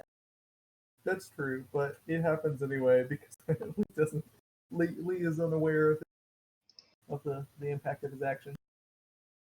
Okay. That's perfectly fair. All right. So we can pick it up. Is everyone good for next week? Yes. Yes. Yeah. All right. We'll be able to pick it up for next week, and we'll be coming in with probably to figure out what occurs with Ormus, Fionn, and Mollymort. So I It seems actually, like Ormus has a bit of a plan. Or Fion, go on. I was gonna say I actually will probably. Okay. You'll be Overwatch then. Yeah, like that's. Gotcha. Well, that'll be a shame, but we'll keep it in mind. I'll look into potentially being able to. I'm assuming you recorded this. Yes. I will look into recording it since if you're not going to be here, I think it might be a fun one for the posterity's sake of the terrible things that are about to. Oh yeah. I'll send you the link for the thing I use. I'd appreciate that. All right. So I guess thumbs up, yay everybody. Yep. You guys got some ideas of what you're going to do, and can't wait to see how all of these plans go perfectly correct, because I'm sure they will. And there's nothing that I or fate will do to trip you up. along the way. Sure, we definitely have plans. Keep believing that. Yeah, Yeah. that's really the only way to keep me from countering the plans. Is just Uh. not have them. I mean, I have. Lee's plan is to stay out of it so he doesn't screw it up. All right. That could work too. I gotta dip. I got stuff I gotta take care of, but I'll talk to you guys later. See Alrighty. you. Okay, Adios. bye. Yeah. See you later.